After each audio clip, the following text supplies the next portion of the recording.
We're here with the Veterans History Project to interview Raymond Salvie. The date is August 22nd, 2015, and we're in Cicero, New York. Good morning, Mr. Salvie. I'd like to have you state your full name with middle initial and your date of birth for the record. My name is Raymond A. Salvie, S-A-L-V-I-E, and my date of birth is July 7th, 1925. Okay, and where were you born? I was born in Cranston, Rhode Island. Okay, and could you tell us a little bit about your parents? Were your parents born here or did they immigrate from somewhere? My parents were both born in this country. My father was born outside of Boston, and my mother was born in Providence, Rhode Island. Mm-hmm. And what were their names? Sorry? What was their names? My father's name was Augustus William Salvie, and my mother's maiden name was Olga Elizabeth Hasselbaum, H-A-S-S-E-L-B-A-U-M. Okay. Did you have siblings? Children? Brothers and sisters? I have one sister, Marie, and she's passed away now at about 86 years old. Mm-hmm. Okay. And then just tell us about your immediate family. Were you married and did you have children? Yes, I married Marilyn Cross on August 30th, 1952, and we had 5 children, and one girl unfortunately died on us at 3 months old. What were the names of your children? Well, the oldest one is Scott, and Dawn is the one that died. It's Ellen and Jeff and Yvonne and Dan. Mm-hmm. Okay, very good. Did any of your children serve in the military as well? No, none of them did, no. Okay. All right, we're going to move to the next phase, which is to bringing you back to around the time of the Pearl Harbor, maybe just before Pearl Harbor. Tell us what you were doing, and we'll walk slowly forward in time. Where were you when you heard about Pearl Harbor, and what was your reaction? I was in high school. I don't remember the reaction too much. You know, I don't think we understood, you know, what Pearl Harbor was. I was in high school, and after I graduated, they let us out early in April, and I finished high school in 1944, and I went directly from high school in the Marine Corps, and I went down to a place. I lived in Massachusetts at the time, and I went to a place. It was an induction center. It was in North Attleboro, Massachusetts, and I went into the Marine Corps at that time. It was I can almost remember the date. It was around April 2nd, 1944. And why did you decide to join the Marine Corps versus the others? Well, I guess because, for one thing, they were a difficult outfit to get into, and you had to volunteer to get in there, and they had different standards. So I thought, you know, I would try to meet those standards, which I didn't. So you aspired to be a Marine. That's great. Tell us, so you've enlisted, and tell us just a little bit about your departure from home and what your parents had to say about things.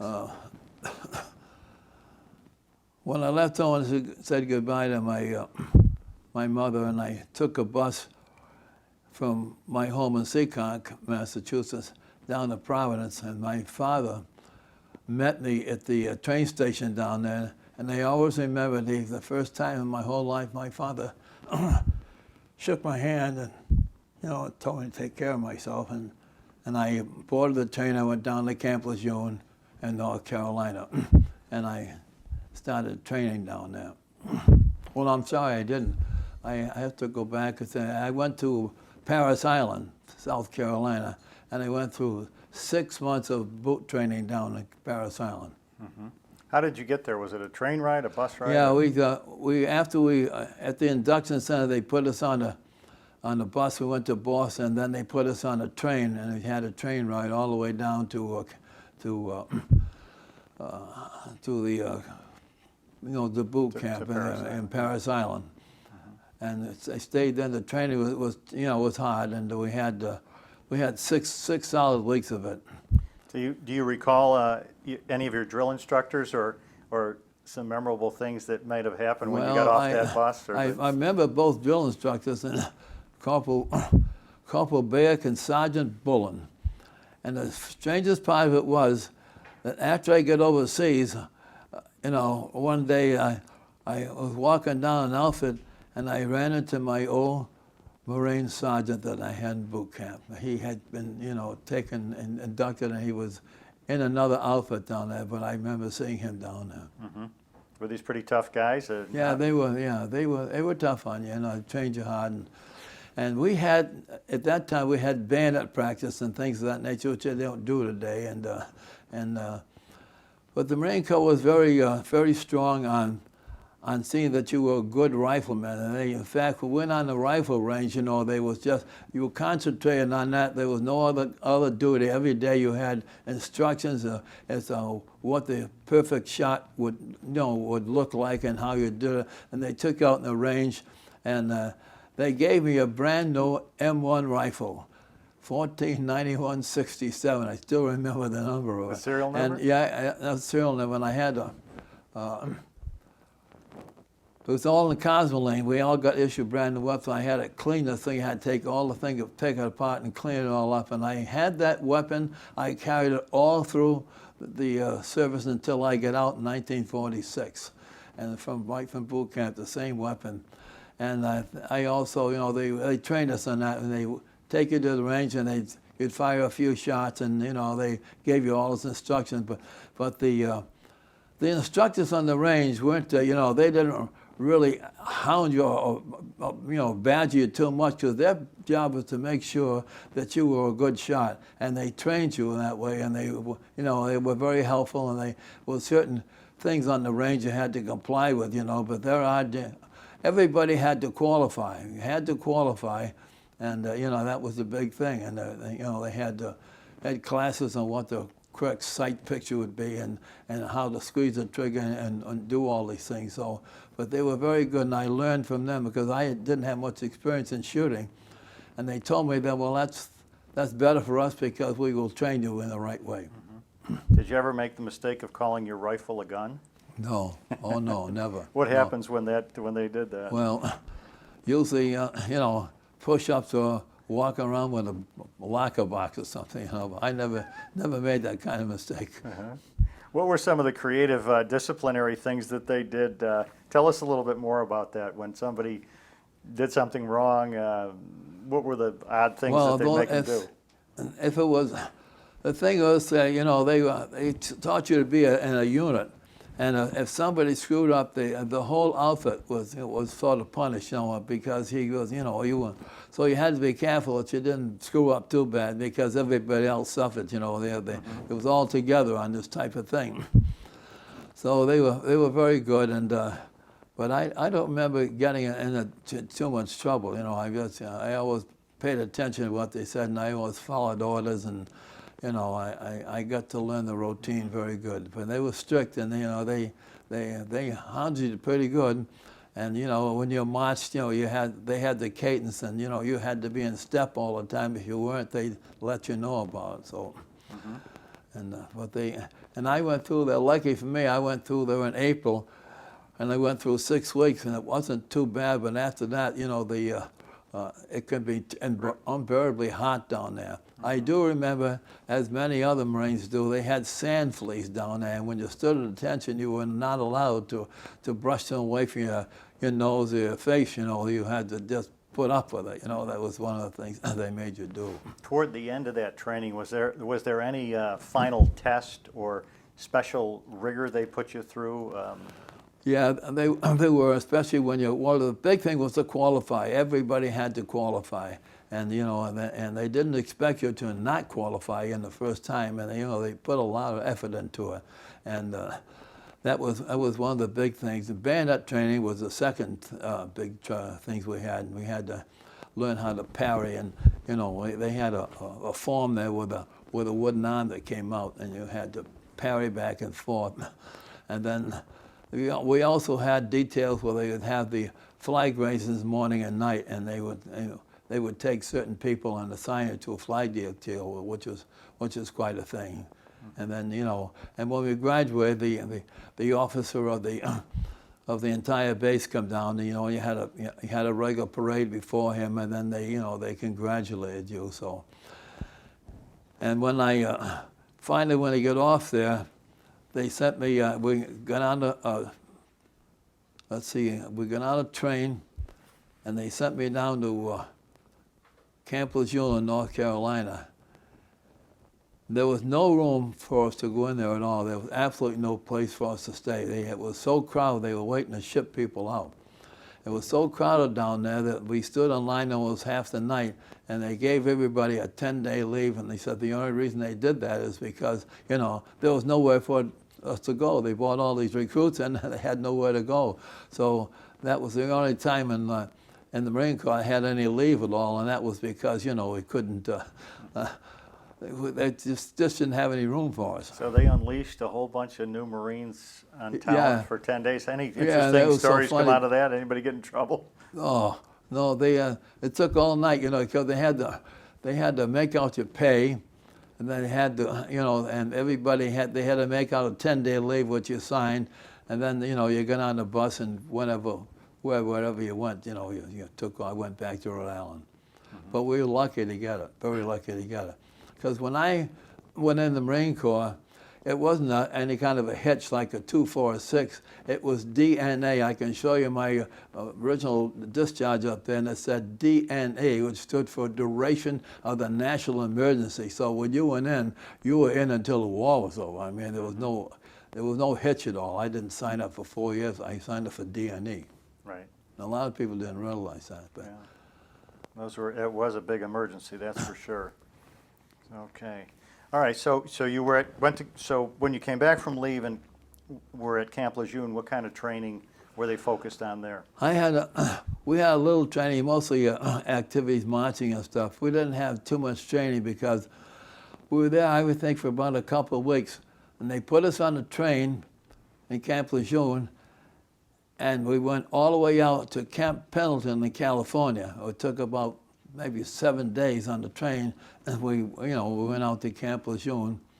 From Lejeune to Camp Pendleton up there, which is a Marine Corps base on the West Coast.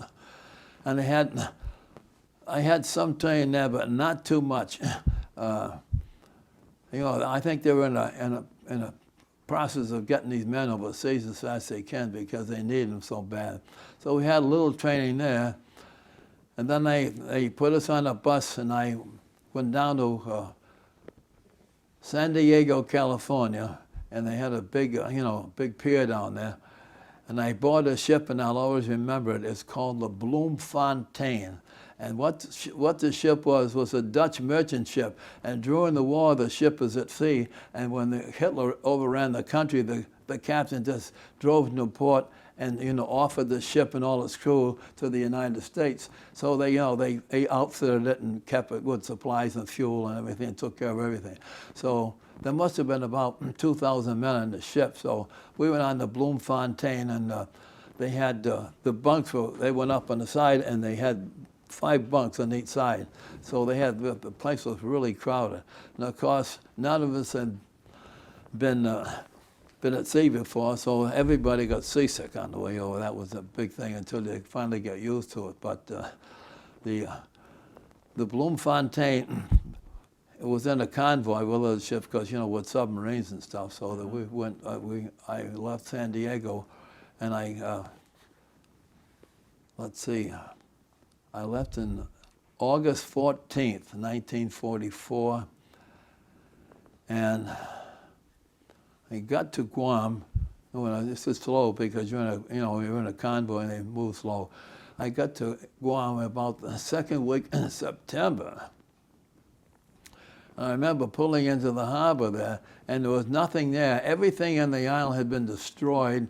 There were no buildings or anything else in there. So we finally got off the ship, and they had some trucks down there, and we boarded these trucks, and we were like a replacement battalion. And they drove me up. Now, the island of Guam was the 3rd Marine Division's home base. I mean, that was the island we were assigned to. So everything pertaining to 3rd Marine Division was on Guam. So, and these people here now, my outfit went through Bougainville, Guam, and Iwo Jima. Now, the men in this outfit had already been through 2 combats, Guam and Iwo and Guam and Bougainville first. So I get up there, and we lined up, and the first sergeant came out, and some guy from the 81 Mortar Platoon came over and said, I need 6 guys. He said, I got to have them 6 feet or more. So I'm 6'2", so I became a mortar man. That's how I, Based on your height. Yeah, Why did they need to well, we height? had to lug all the stuff, we had an 81 millimeter mortar broke down to 3 separate parts, and the stuff had to be lugged, plus ammunition and stuff. So I get in there, and of course all these men were veterans, and they were very good, and they were well trained, and they taught me how to become a mortar man. What did you carry? What part of the mortar was Well, yours? I carried a base plate, which is the big thing that they put on the ground before they put the mortar tube on it. And then, of course, in combat, you do everything. You carry the base plate, and you carry ammunition, whatever needs to be done. But I carried a base plate. How much there. do you think the base plate weighed? Oh, God. I think, let me see, about 40 pounds. And we used to have these big, thick pads that they put on your shoulder so they wouldn't cut into it. They had a handle on it, but it wasn't too good to have a handle. Remember this thing, because you do better if it was on your shoulder, see. Mm-hmm. So we trained with that. And what was the size of the shell that would go in there, roughly? Can you show us with your hands? What, the size of it? Yeah. Oh, the base plate? The shell, the mortar, or the I'd whatever. probably say it's about the size of the chair you sit on. It's huge. Mm-hmm. It's all heavy, and it's got ribs in the bottom, because when you set this thing in, it's got to go into the ground. And when you put the mortar tube on it, it's put in, and you screw it to the right half a turn, and that locks the tube in there. The tube is the actual part of the mortar that the shells fly out of. And you had a bipod that was set on. The bipod had all the sights on it and things, so you really can control the height and the depth of what you wanted. So, but you had to put a base plate, and they had to get this base plate settled, because once these mortars started to go up, they pound on all the time, and they would kind of settle it in there, But you had to make sure that it was on solid ground and it was firm, because, before they put the tube on, they started firing. So how did you actually aim the mortar? Who figured out how you Well, aimed they it? had number 1 gunner, and that was a bipod, and that was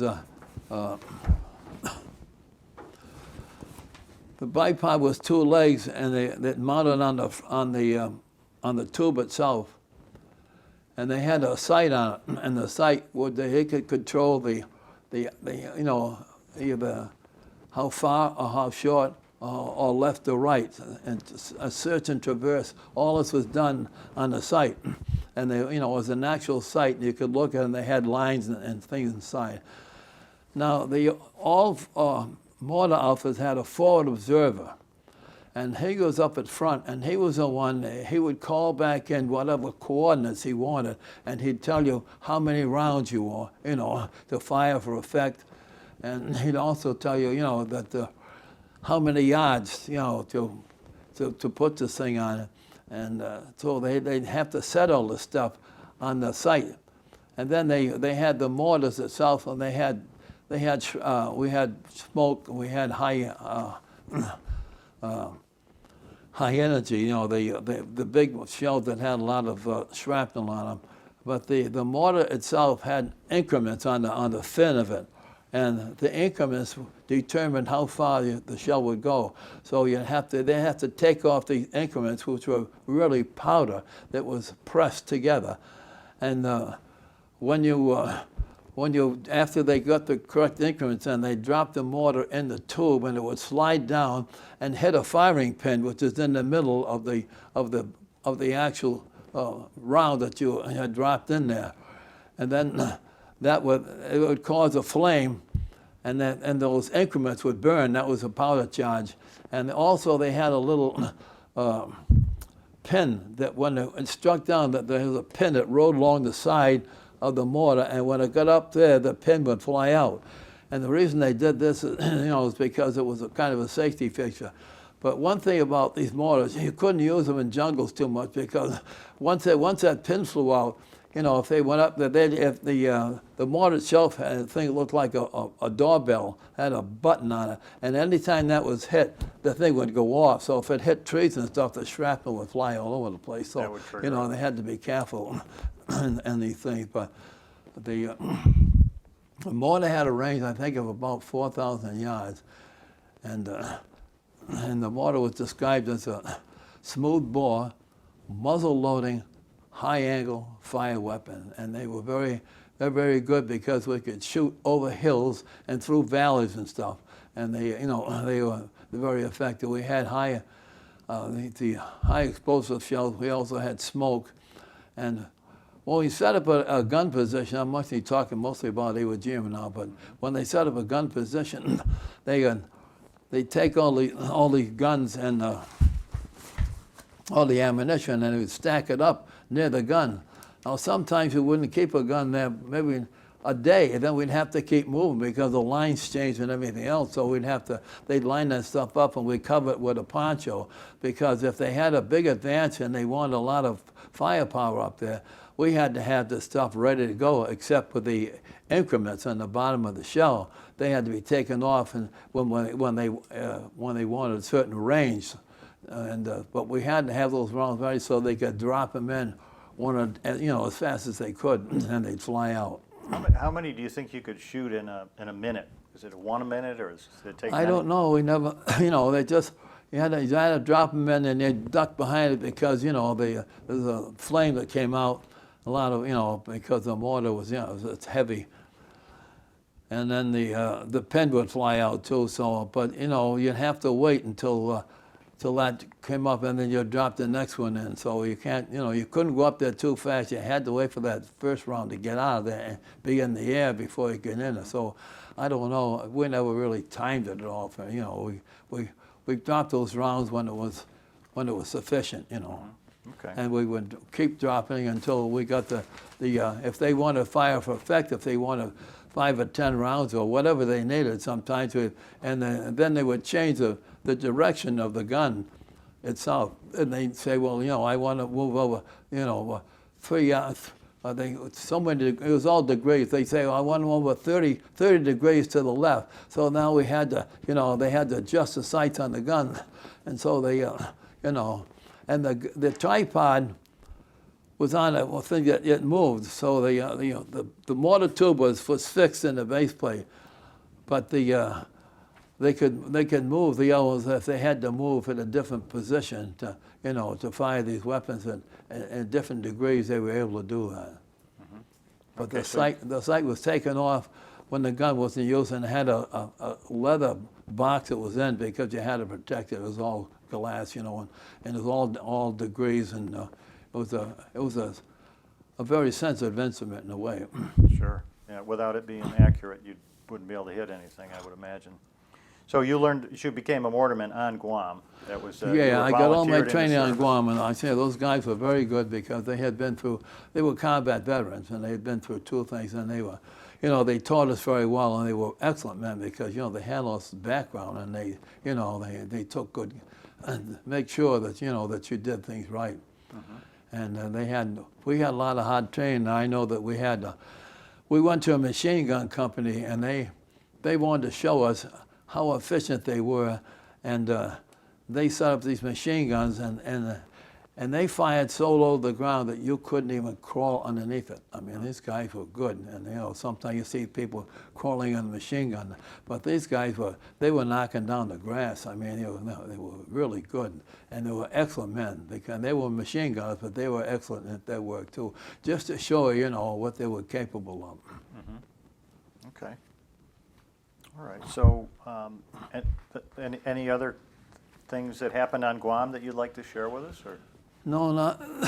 Yeah. Well, I'll tell you a few things. When I first got on Guam, and I started this training, then they came down with dengue fever, and there's a lot of guys that got dengue fever. Is caused by a female mosquito bite, and it's a debilitating disease. And I know I got this disease, And it just saps the strength right out of you because, you know, it's in your blood, you know. And it was so bad that I had to go down to what they call a sick bay. So they took all my gear away from me and they drove me down to the sick bay, and I was really sick down there.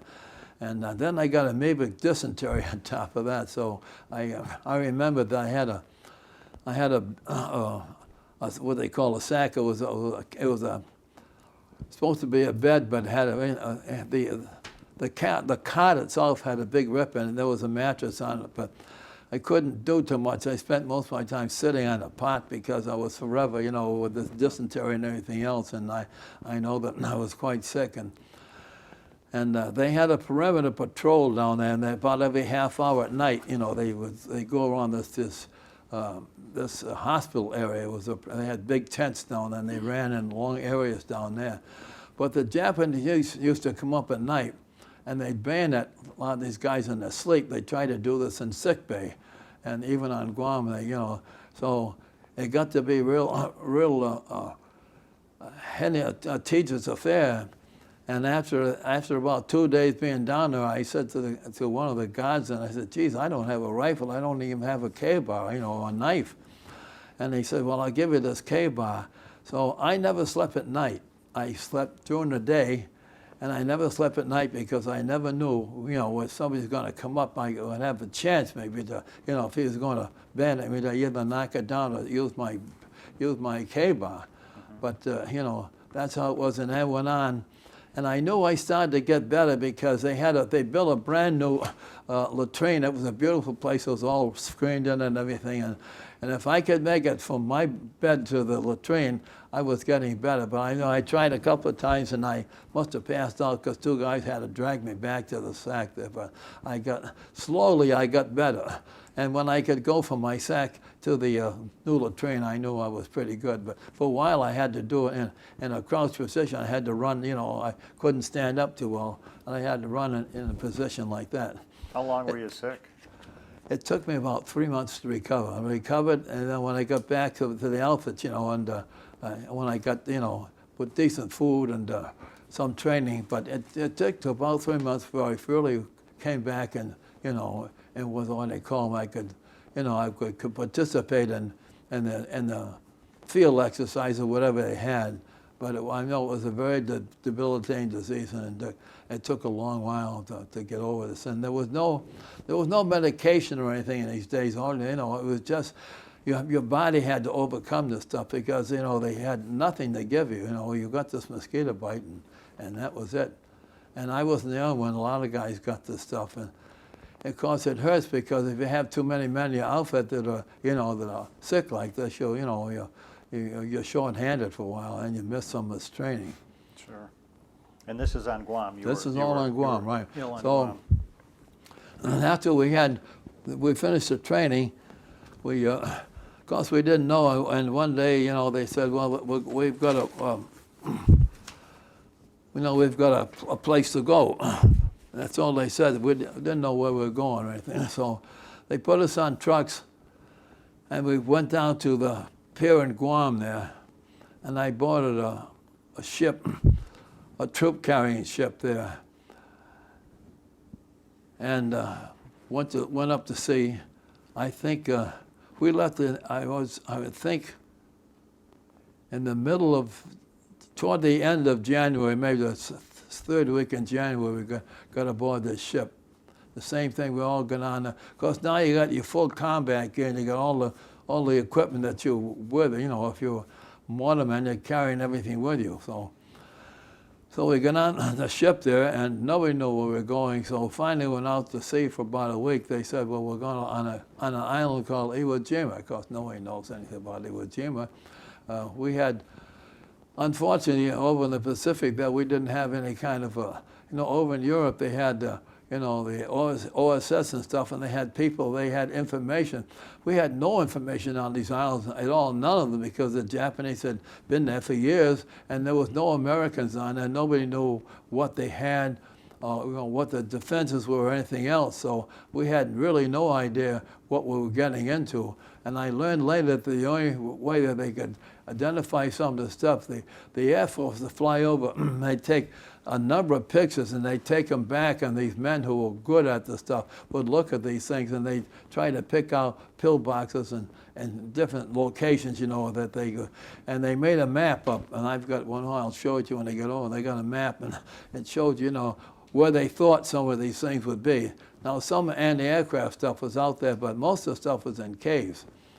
And so, you know, we had no idea, you know, what we were getting into.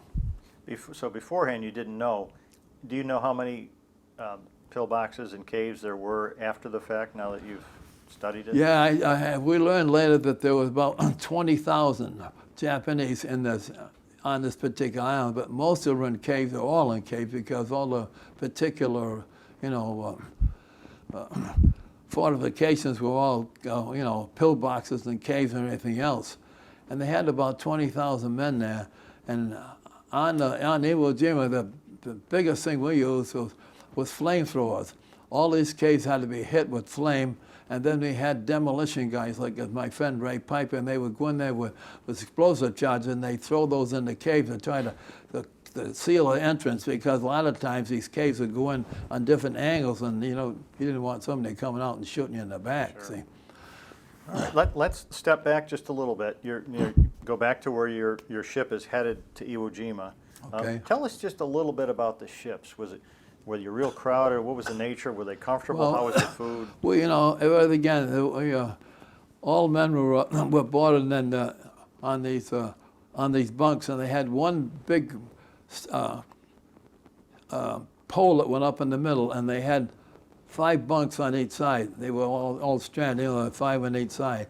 So there was just enough room on the bunk. You had to slide in sideways, because, you know, you couldn't sit up in them. They had to slide in sideways, and the guy in front of you, you were head to head, because they didn't have, you know, somebody's feet sticking in their face all the time. But that was it.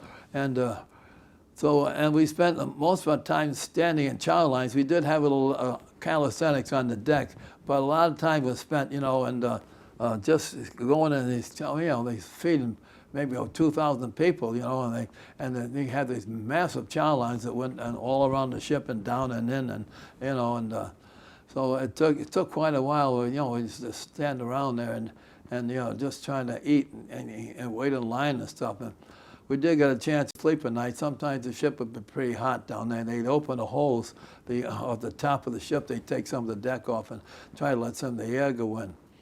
And I know that one sailor told me, he said, listen, if they get down there, try to get a bunk near the, you know, near the stairwell here, you know, the bunk, because he said, if you get a torpedo, he said, you know, the water comes in, you know, if you're in the back, he said, you're not going to have a chance of getting out of there, you know.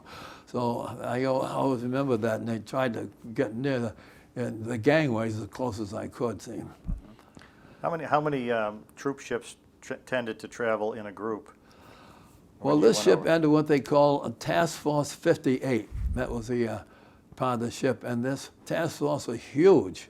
There were 800 ships in this task force, and they had everything from battle wagons, battleships, and cruisers and destroyers, and they had everything, you know. And you remember, when you go up to a campaign, they have to take everything with you. So they had all the ammunition, food, you know, medicine, whatever they needed. And the ships were loaded. Most people don't realize, but ships are loaded backwards. So that stuff you need first is always put on last, because you know, if you want ammunition, it's on the bottom of the ship. It's no good. So they had beach masters, and all these ships had to be loaded a certain way. So when the stuff was unloaded, you know, they knew what was coming off. But task force was huge. You couldn't see the end of it. It was massive, and they had all these merchant marine ships, and they had food, gasoline, and all kinds of supplies, and they had clothes and ammunition, you know, galore. You go on a campaign like that, you know, they had all kinds of, you got ammunition for artillery, machine guns, mortars, rockets, you know, and all this stuff has to be carried on ships and has to be unloaded when you get to the island. And one of the things I want to get in here that we put on the form, but I'd like you to verbalize. Would you like a break? No. Tell us the exact designation of your unit, which part of the Marines that you were in. Okay, when when we get up to the island, we get up. My ship it landed. You get off in the what they call the basin there, I guess, off the island and in the ocean. We got there February 18th, 1945. Now, there were 3 Marine divisions that were assigned to this particular island: 3rd Marine Division, 4th Marine Division, and 5th Marine Division. Now, they knew from what all the photographs and things and the nature of the island, there was only one place they could land, and that was on the East Beach. This beach was only 4,000 yards long, so they could only hold so many troops. So the 4th Marine Division and the 5th Marine Division made the initial landing on February 19th. Now, the 5th Division, which suffered very heavy casualties, the whole thing, the 5th Division had the 28th Regiment, and their objective was when they landed was to cut the island in half, so not cut the island, but to isolate Surabaya Yama, because that was 444 feet high, had a commanding view of the beach and everything. So it took them 2 days. You could see the water. When they landed, you could see the water on the other side. I mean, the island was narrow down there before it got up, to the Mount Surabaya itself. But in 2 days, they suffered 1,200 casualties just trying to cut that island, and isolate that island over there. And then the 4th Marine Division came in on their right, and they were in Moriyama Airfield number 2. The Japanese had, they had 2 airfields. They were in the process of trying to get a 3rd one, and of course they had this base there. We got down. When you landed, the airfield was up above us, and when you landed, we get off the beach there. But the strategic value of Iwo Jima and the reasons for taking it, and this was something that they told us later. It said B-29 squadrons had been striking mainland Japan since the latter part of 1944 from bases in Marianas, and the results were disappointing.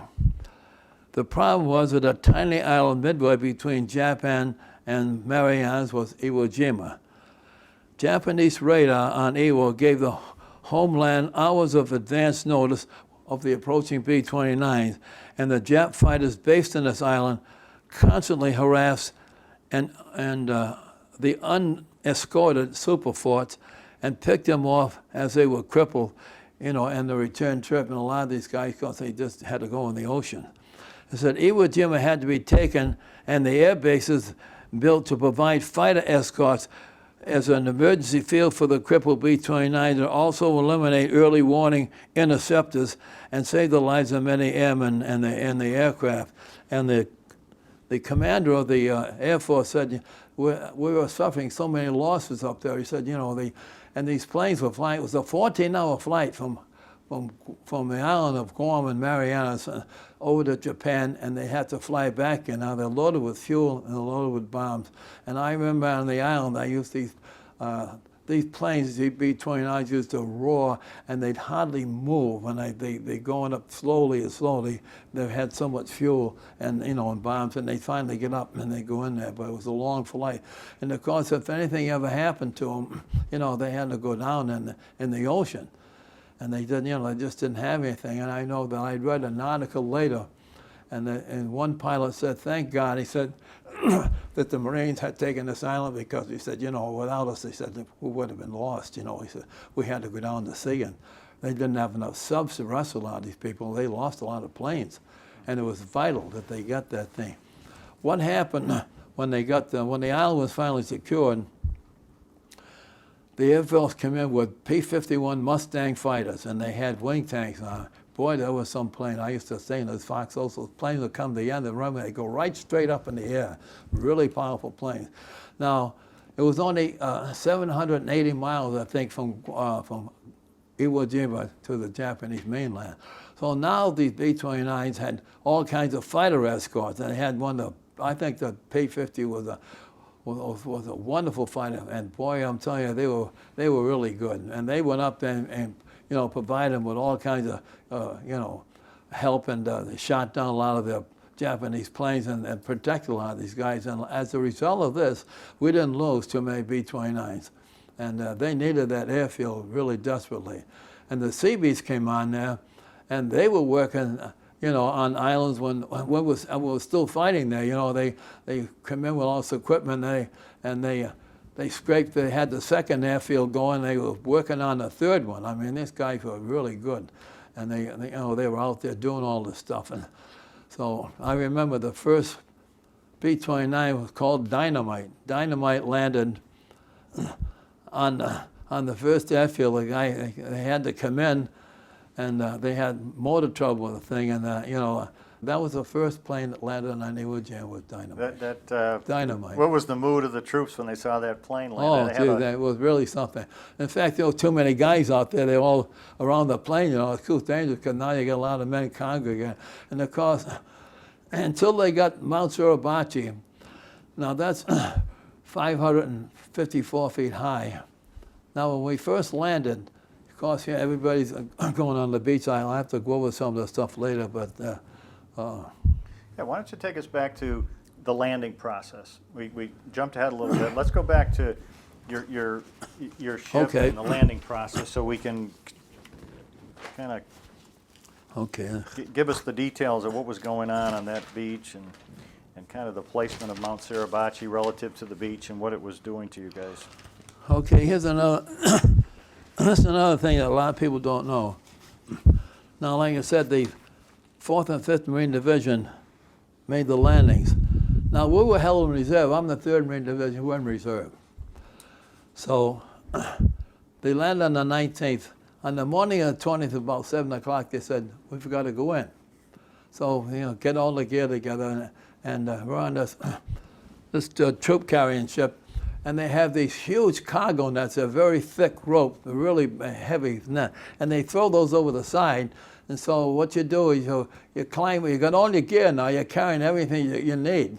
You've got about maybe 80 pounds of gear, and then they're lowering the guns itself. You don't carry them down, they lower them down with rope. So we're going down the cargo net, and you always grab the uprights, because the guy in the bottom is stepping on something. If you got your hand on the bottom, you're going to get stepped on. So you always grab the uprights, and your feet go in the bottom. So when you get down, and we get into the Higgins boats there, and they're going up and down. They take about maybe 38 or 40 men. So we get in the Higgins boat, and we're going around the circle. What they do, they go around the big circle, and they wait till they have enough troops that are in these off these different these assault ships, they call it.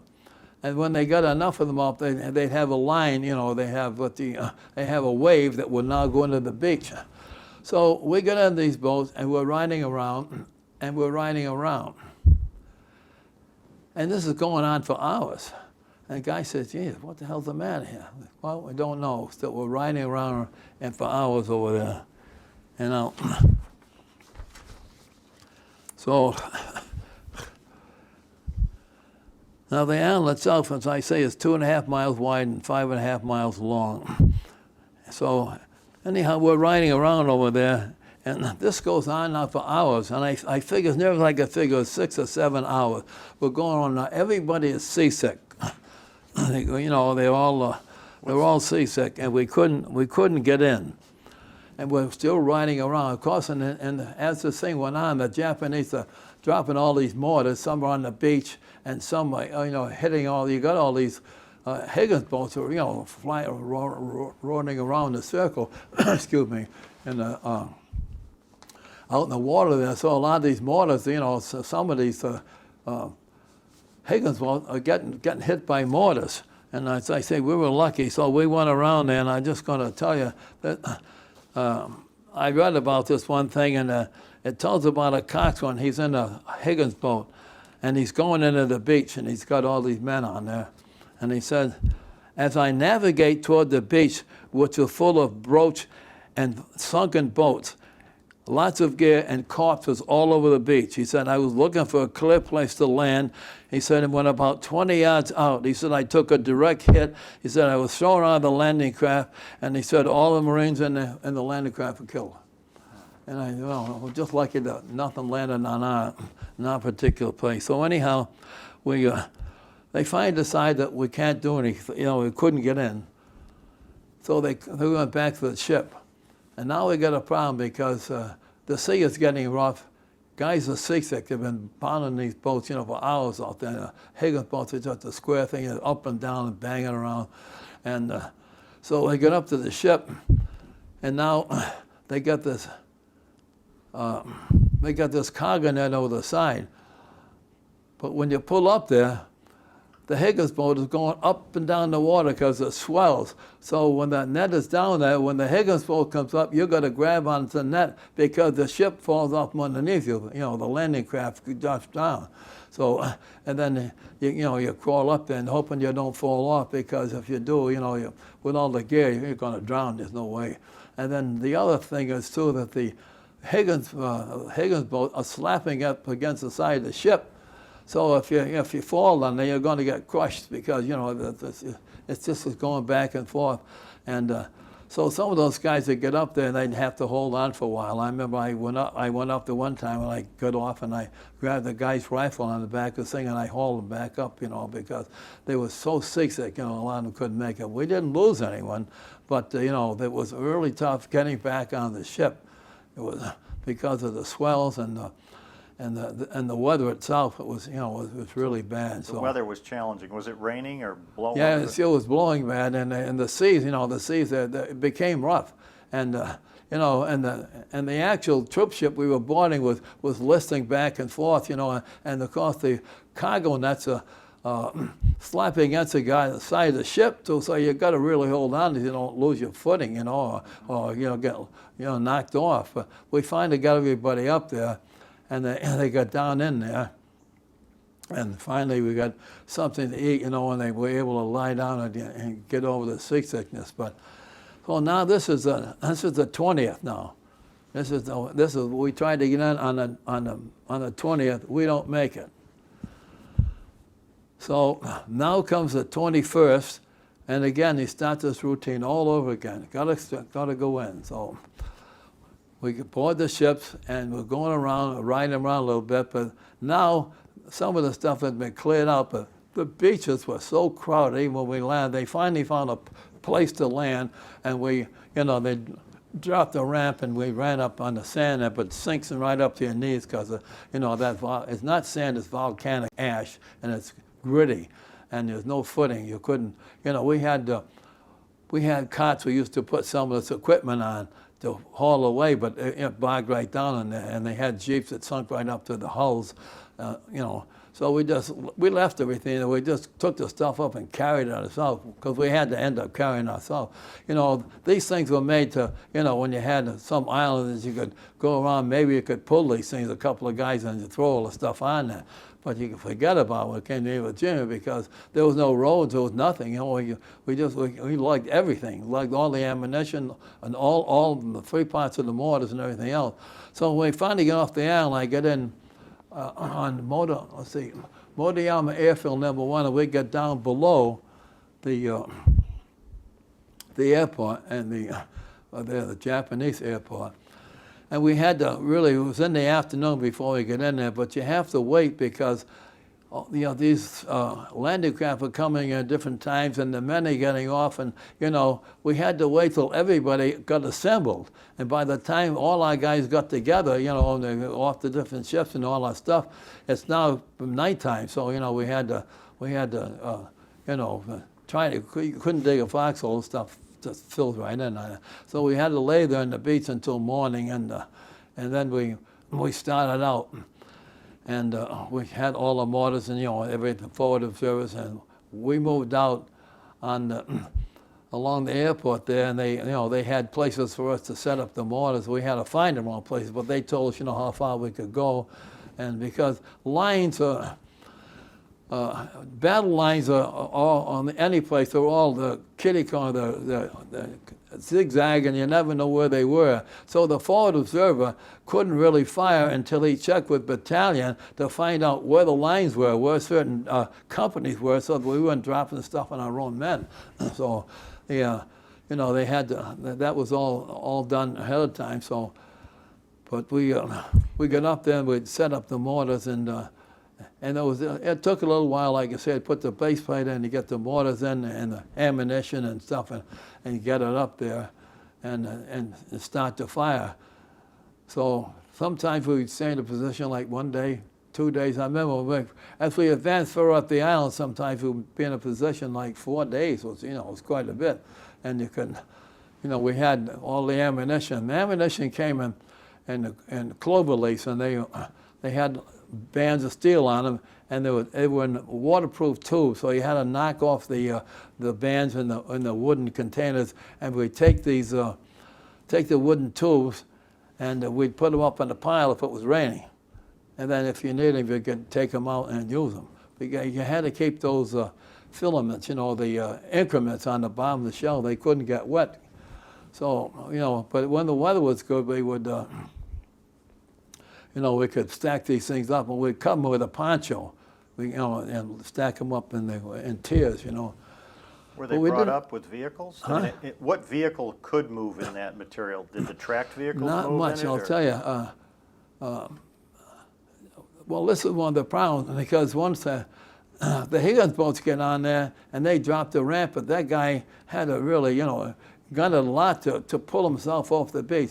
Now, they tried to bring jeeps in, they sunk right up to the hubs, and they just left it there. And some of these Higgins boats that got hit, they've drifted ashore through the tide and everything else, and that's what plugged up the whole beach. That whole thing was all full of, like I say, broached, sunken boats, and all this kind of junk on there, everything, you know. I can't even find a place to land. So this is, but I know that in order to get some of the stuff, when we got off the beach, they had a thing called mats, and they were metal mats that they would lay on top of the sand, and you could drive over these. But it took a long while before they could get tanks and heavy artillery. I had a guy in 155 howitzers. Well, those are huge, and they're heavy things, and they got to be towed. So you can't, you know, they got to wait until the mats are down, and they can get farther up in the land where they can tow these things. But you always have to remember that the Japanese are looking down your throat at 554 feet up on Suribachi there. And when we landed there, and of course there's no cover or anything, you're completely exposed. There's nothing there, you know, there's no trees or anything. You're completely exposed. And then when the men come in, of course, the supplies have got to come in, the ammunition and food and everything else that you need to, you know, to conduct the warfare has to be brought ashore. They have what they call beach masters, and those guys would line up. They had an area, they knew where stuff was. The ammunition, one part, medical stuff here, and food or whatever else is needed. You know, it's all in different areas down there. So they're trying to separate the stuff, and, you know, it's all coming in on Higgins boats and everything else. And I know that the Japanese would go up there, and they'd go up and down these beaches with mortar and artillery, and they just murdered us. It was a slaughter. Could the guns of Suribachi reach the entire beach? Oh yeah, sure, the mortars and stuff. Yeah, they were high enough they could direct them down there. And they murdered us on the beach. It was huge down there, and we suffered tremendous casualties down there. So it was important that they got up to Suribachi, and then the 28th Marines, because it's a separate story now, the 28th Marines sent up a patrol, and they got part way up there, and then there wasn't too much resistance up there, and they finally they got some guys up there and got a look to see what it was, and of course that's a separate story, because those guys that went up there carried the first flag, which was too small, and then they went down and got a bigger flag off an LST 779. But that's a completely different thing. But once they got up there, and there were a few Japanese that came out, but they shot them down pretty much, and there wasn't too much up there. So once we got the high ground on there, that really helped us a lot, because they went, you know, they get rid of most of the How stuff. many But days do you think it took to capture Suribachi, to gain control of it? boy, oh, well, look at it this way. We landed on the 19th, and they raised the flag on February 23rd, the first flag. So that was the amount of time it took from the time we landed until they got up there, those particular time. And that's how long it took. But when they got so that they could pull the heavy equipment, and like my friend was in every Marine regiment had an artillery regiment attached to it. And ours was the 12th Marines, and you know, they were attached to our outfit, and they would come up there, and then they did a lot of shelling in Suribachi to try and knock out these caves and stuff, you know, and the fortifications that the Japanese had up there, and they did that. But then, of course, the infantry, we went up and between I think on exit, we went up from Moriyama Airfield 1, and then we had to, I always remember this time, we had to cross an airfield up there, and it was Moriyama Airfield number 2. And we started out, we were lugging all the gear, we had to move our position, and I could, you're out in the open there, and I'll tell you that crossing in the open ground on Iwo Jima was you know, I guess you know what, exposure to eternity, because you just never know, you know, all these mortars were coming down and artillery and everything else, and you're running across this airfield.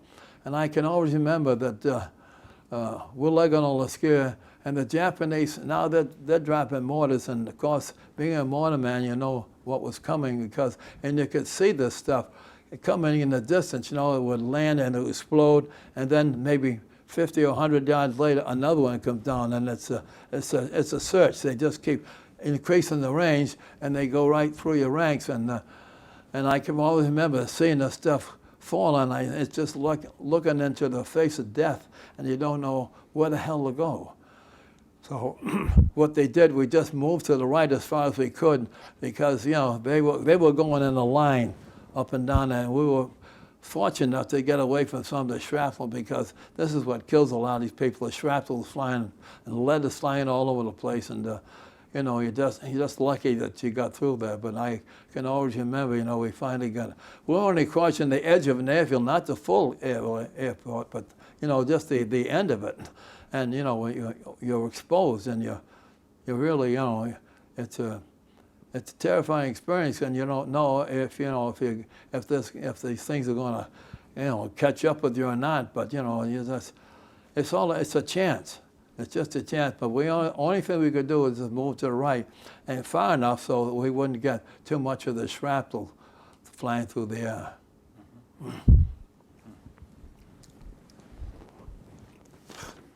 Oh.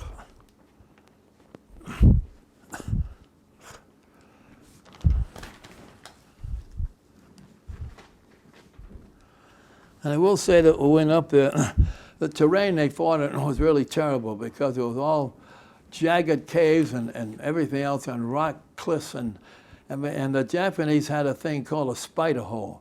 Spider hole was a hole that was dug in the ground, and it would hold one Japanese guy in there, and had like a cover on it. It was made of metal, see, and they had sand over it. So what they do, you'd go up, you'd run along an area down there, and these Japanese, after the footprints went by, you know, they couldn't feel any more, you know, when you have the thunder of your footprints there, they'd come out of these spider holes, and they'd shoot you in the back, see? And you never knew, because you'd run right over, you couldn't see them, they were covered with sand.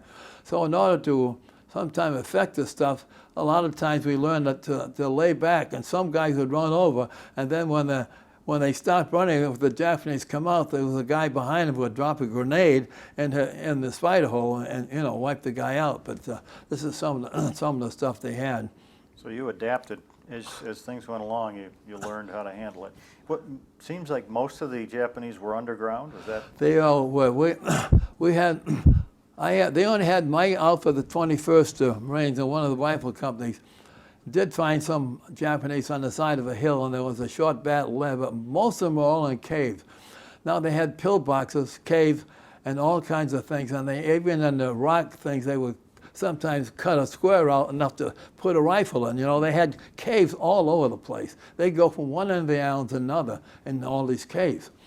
And of course, they had all these apertures they could stick rifles and stuff out and shoot at you, you know. So the only way we could do this stuff is, you know, to get in these caves and, you know, use flamethrowers and some of the stuff. But a lot of these caves went on angles, you know. And I know one time a guy said when they got along, they got some diesel fuel and they would try to get up on the cave. They had 3 or 4 riflemen. They'd put a lot of firepower in the front of the cave, and the flamethrower guy would get up there and get in position, and he'd shoot the flame in there. Now sometimes some guys, if they could get around the front, on top of the cave, they'd pour some of this diesel fuel down. So when the guy in the flamethrower comes on, hits it, you get this tremendous amount of smoke, and they would drive that in there, you know, and see if they could, you know, of course a lot of them suffocated in there, there's no question, you know, because the island is pure sulfur. And you know, they said that some of the Korean laborers that we captured, they said they could only stay in there 15 minutes because the air was so foul they couldn't breathe. It was So sulfur it was really bad. smell as well, right? Terrible. So Now, were there any trees on this island at all? What? Were there any trees on Iwo No. Jima? It was pretty No. much just barren. a few shrub trees, but And there was, what about water? I'll come in that. That's a good question.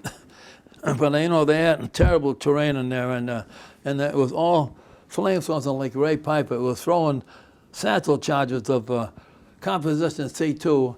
After the flamethrower guy hit it, he'd throw in this stuff, and we'd try to close the entrance so they wouldn't come out and shoot you in the back, you know. And you know, sometimes, and Ray would say, if the flame didn't hit it didn't hit it right, you know, sometimes they try to throw the charges back out at you, but they didn't do it too much. Ray Piper was a demolition guy, and he was very, very successful at what he did. But the island itself being all sulfur, and most people don't realize, I never read anything or never heard anything about it at all, but the island had absolutely no water. The Japanese had cisterns. They would catch rainwater, and they had large cisterns that they carved out of rock, and they keep the water in there. Well, of course, naval gunfire come along and blew a lot of that stuff out of there, you know. Some cisterns were so bad they had mold and green algae growing across it, you know. And I guess the Japanese had to drink some of that stuff, but it got real bad in the island. That was a real bad thing. And I took an article out about a doctor, and he said that without water, most of us perish within 7 to 10 days. He said it accounts for 75% of our body weight. And so what happened over there that the Japanese got real desperate for water. It's been about halfway through the campaign, and they tried to come out at night. We never left men on the field unless, you know, we couldn't get to them. I don't know that they would try to come out and steal the water. And so it worked this way. No water on the island. All these ships in the harbor have what they call evaporators. They take seawater, they heat seawater, and they condense the steam into water. And it goes in jerry cans, and all these ships and all these, you know, they bring water in every day. We were allowed 2 canteens of water a day. I had a canteen on each hip.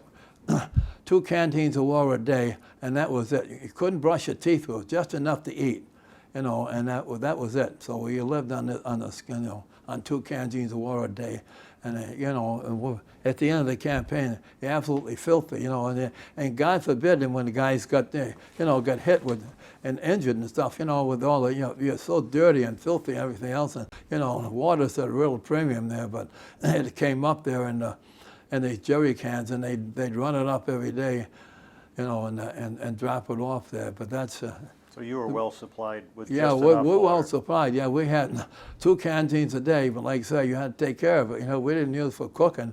It was just, you know, you drank the water. You never could brush your teeth. You wouldn't waste the water, you know.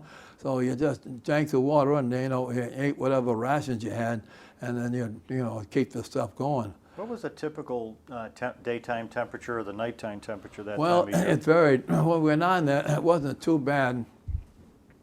But then I guess about a week later in the island, it started to rain. Had this cold rain. And when you had ponchos, and the rain came down, and everybody's they're shivering because, these ponchos, they don't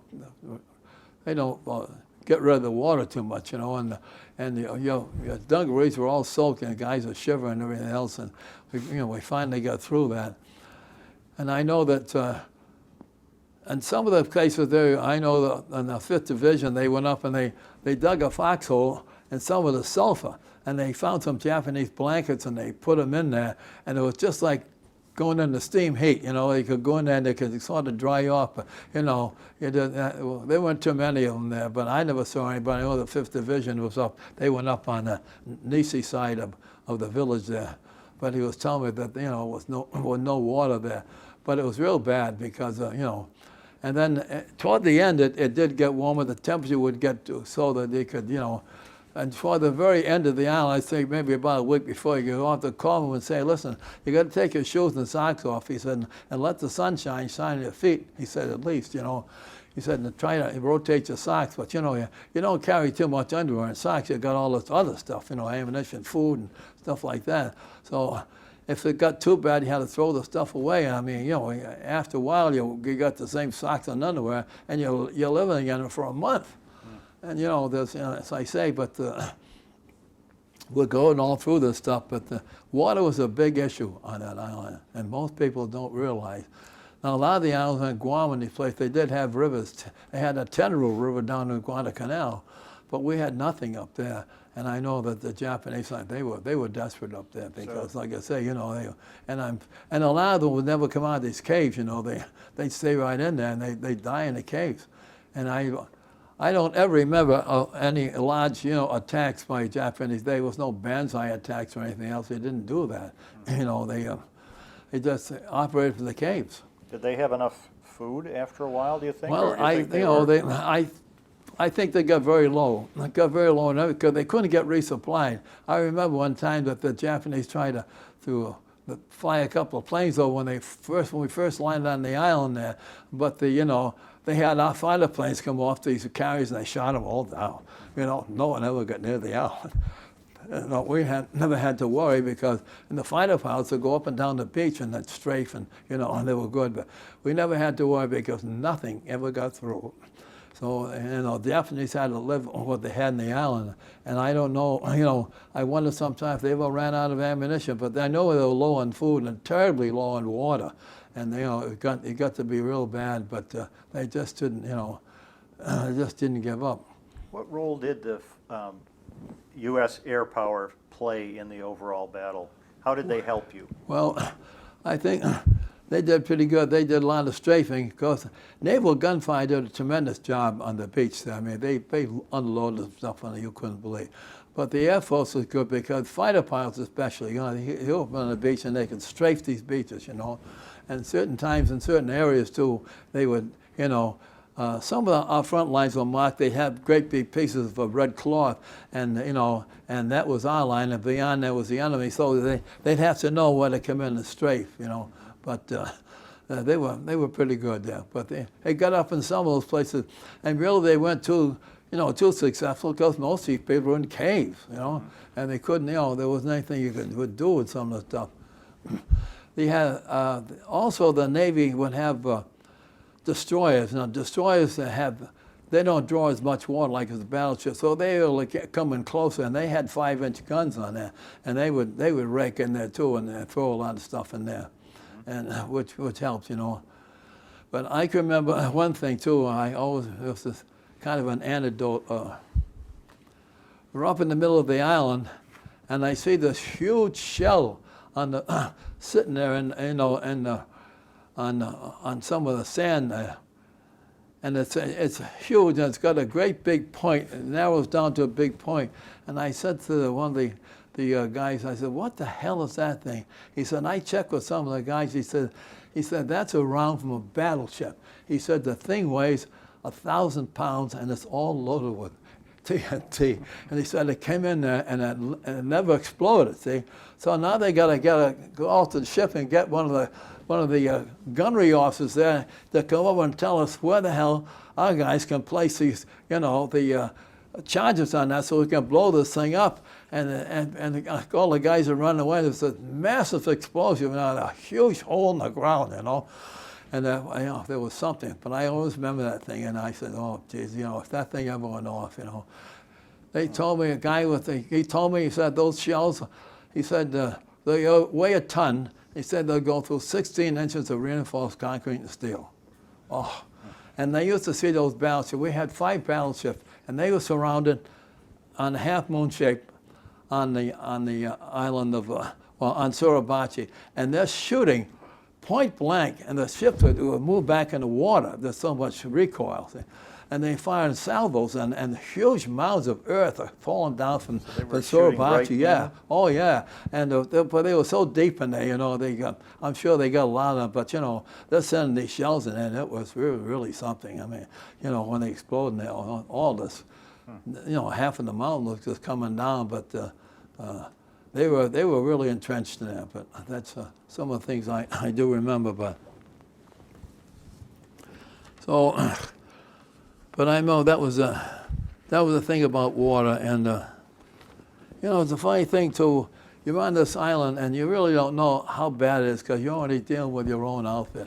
And I had no idea how bad the casualties were. How many men got killed and everything. We didn't lose too many men. Lost a couple of men of our outfit, but we were a little bit fortunate because we were a few yards behind the main line, and because we're supplying all the mortar and firepower, so these guys, if they had to move, they were, we were trying to clear out whatever land, or if there's anything there that was going to bother, we could send these high explosive shells in there, and they had explode and send the shrapnel around, but I know. I went back to the 70th anniversary, and I ran into a guy who was in the 21st Marines. He got the Medal of Honor, and he got the Medal of Honor on the same day they raised the flag on Iwo Jima. But I ran into him down in the anniversary there, and 27 men got the Medal of Honor on Iwo Jima, and this man is the last living survivor, and his name is Woody Williams. And so I had my picture taken with Woody Williams. We talked about different things and about how lucky we were to get off there. But Woody won the Medal of Honor, and I looked in the book and I got a citation. Can't believe what this guy did. They had a pillbox up there, and it actually stopped these people from, we couldn't advance and all. There was so much firepower, and he went up there with flamethrowers and went around the back and stuck it in there, and he hit and the rifleman would try to close the apertures, and he'd run up there with a flamethrower and hit him. And then he'd have to go back and get reloaded again. The flamethrower was 83 pounds, and once the stuff is gone, you got to go back and get air and another tank, see? And these guys were filling these tanks, and I think he spent 4 hours going back and forth there. And he finally knocked down enough, and so the advance could go on. And but he went back and forth. I don't know how the guy ever lived. 83 pounds, I don't and know how he did he it ever for lived. hours. Huh? 83 pounds, and he did it for hours. Yeah. And you go back and forth when it was empty, and you got a refill, right? So you have to go back, and the guys had refills, and they couldn't bring them up there, so he'd come back and take them up there. And he had some demolition guys, but most of the time they had 4 riflemen who always were these flamethrower guys, because you were marked men. Jesus, the guys, they could hear the bullets pinging off the tanks, And he said, they were really marked men. So they went up to these caves to use the flamethrower. The riflemen and BER men would always go in and try to, put enough lead in those apertures so they would keep the Japanese from looking out, while the guy with the flamethrower was running out there, trying to, maybe on the side, and trying to hit them and go in there. But it's... And they emptied pretty quick. Yeah, correctly? they did, yeah. And they could do it in bursts, too. And then they had...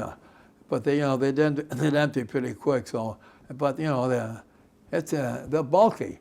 you know, and you had to run with these things empty and full. So, you know, as I say, the guy did a tremendous amount of work. But I know that in some of these cases here, some of these pillboxes had air vents in the back, and they got to find out about them pretty quick. So if they could get around the back, or they could prevent the guy from shooting out from the side, they'd go up there and they'd stick the nozzle of that flamethrower right in that hole, and they'd empty the whole thing in there. And if the guys came running out and, in flame anyhow, a lot of them died in there. But if they ran out, our guys picked them off, as they ran out the back end. So but it was grueling work. And it was just, all days and with flamethrowers and going up there and going through this stuff. And you never knew, where your shots would come from a lot of times. It's just because they were in these caves and on the rock face that you couldn't see, and all the guys were getting shot, and a lot of times you know where the hell the stuff was coming from. Mm-hmm. At any point, did the Japanese start to surrender, or did they pretty much keep fighting? Never surrendered. I do know that in the end, let's see, Lieutenant General Kurabashi was the commanding officer on the island there, and he was up in the northern part. They never found his body, and they don't know what happened to him, whether somebody buried him or he committed hara-kiri or what it was, but they never found his body. But they were up the northern end of the island. They finally, they had to go up, they had to wipe everybody out there. But they did, in one of these areas when they went in one particular area, and they got a few prisoners out there. Well, a couple, they got a few prisoners out. I think altogether maybe 100 of them. Some guys, they had a couple of guys that came out of a cave. I don't know why, but they were supposed to die, without. Boy, every Japanese was supposed to kill 10 Marines. That's the way it was. So, but in this one particular case, they had Korean laborers in there, and of course they were brutal to them. They took over the whole country of Korea, and they took all these men, and they did all these caves, carved all these fortifications on these islands over there, and so we got a few of them on. Unfortunately, a lot of those poor souls died because, you didn't know who they were at first. But when they came out, they told us, about how these caves were and where they were and different things. So it was great. It was a great help. But most of the Japs, as I said, they had a few that surrendered, and some of those were injured. But a large amount of them were these Korean laborers, were able to get them out of there. On the 17th of May, March rather, the Japanese had a final attack. And by now the Air Force is in there, and they've got all these tents set up, and the airmen are down there. Of course, they don't have any weapons of any kind. So the Japanese came down, they figured they had about 200 men, and they made this last, like a banzai attack, and they came in there and they cut the throats of a lot of these guys in the sleep, and they threw grenades in there, and and raised havoc.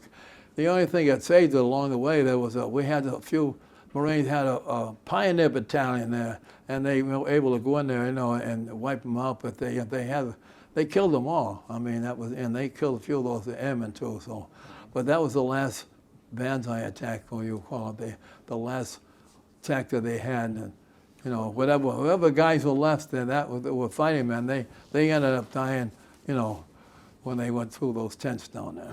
What did you think of the capabilities of the Japanese soldier? What were they like? Were they formidable?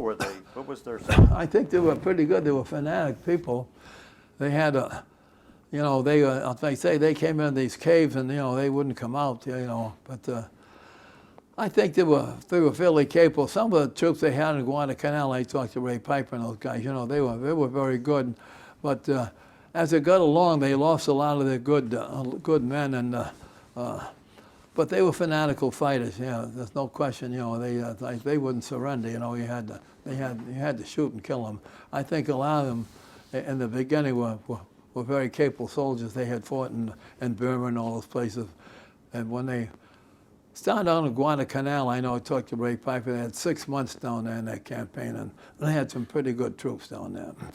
But I think in the end up here, we didn't have to face too many. You know, they never came out in droves and tried to attack your lines. Everything was done from caves, and you know, they'd shoot you and all this type of stuff. So, and that one outfit that did come out, as I say, they on the reverse side of the hill, and they get wiped out pretty much by one of the battalions in the 21st Marines. And I read an account of it. It was over in about 15 minutes. So, What did you think of your commanders, the guys that led you? oh, we had an excellent commander.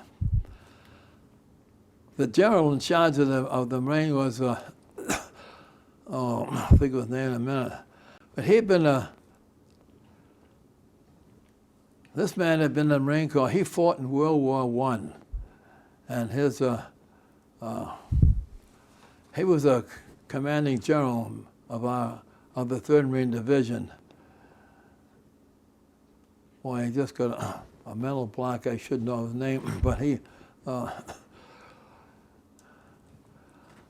was excellent. I mean, as far as knowing what to do, I mean, this guy had, you know, he was down there. He directed all these men, and the officers we had in the field, you know, they were excellent men. We had a captain who was very, very competent, and we had a major.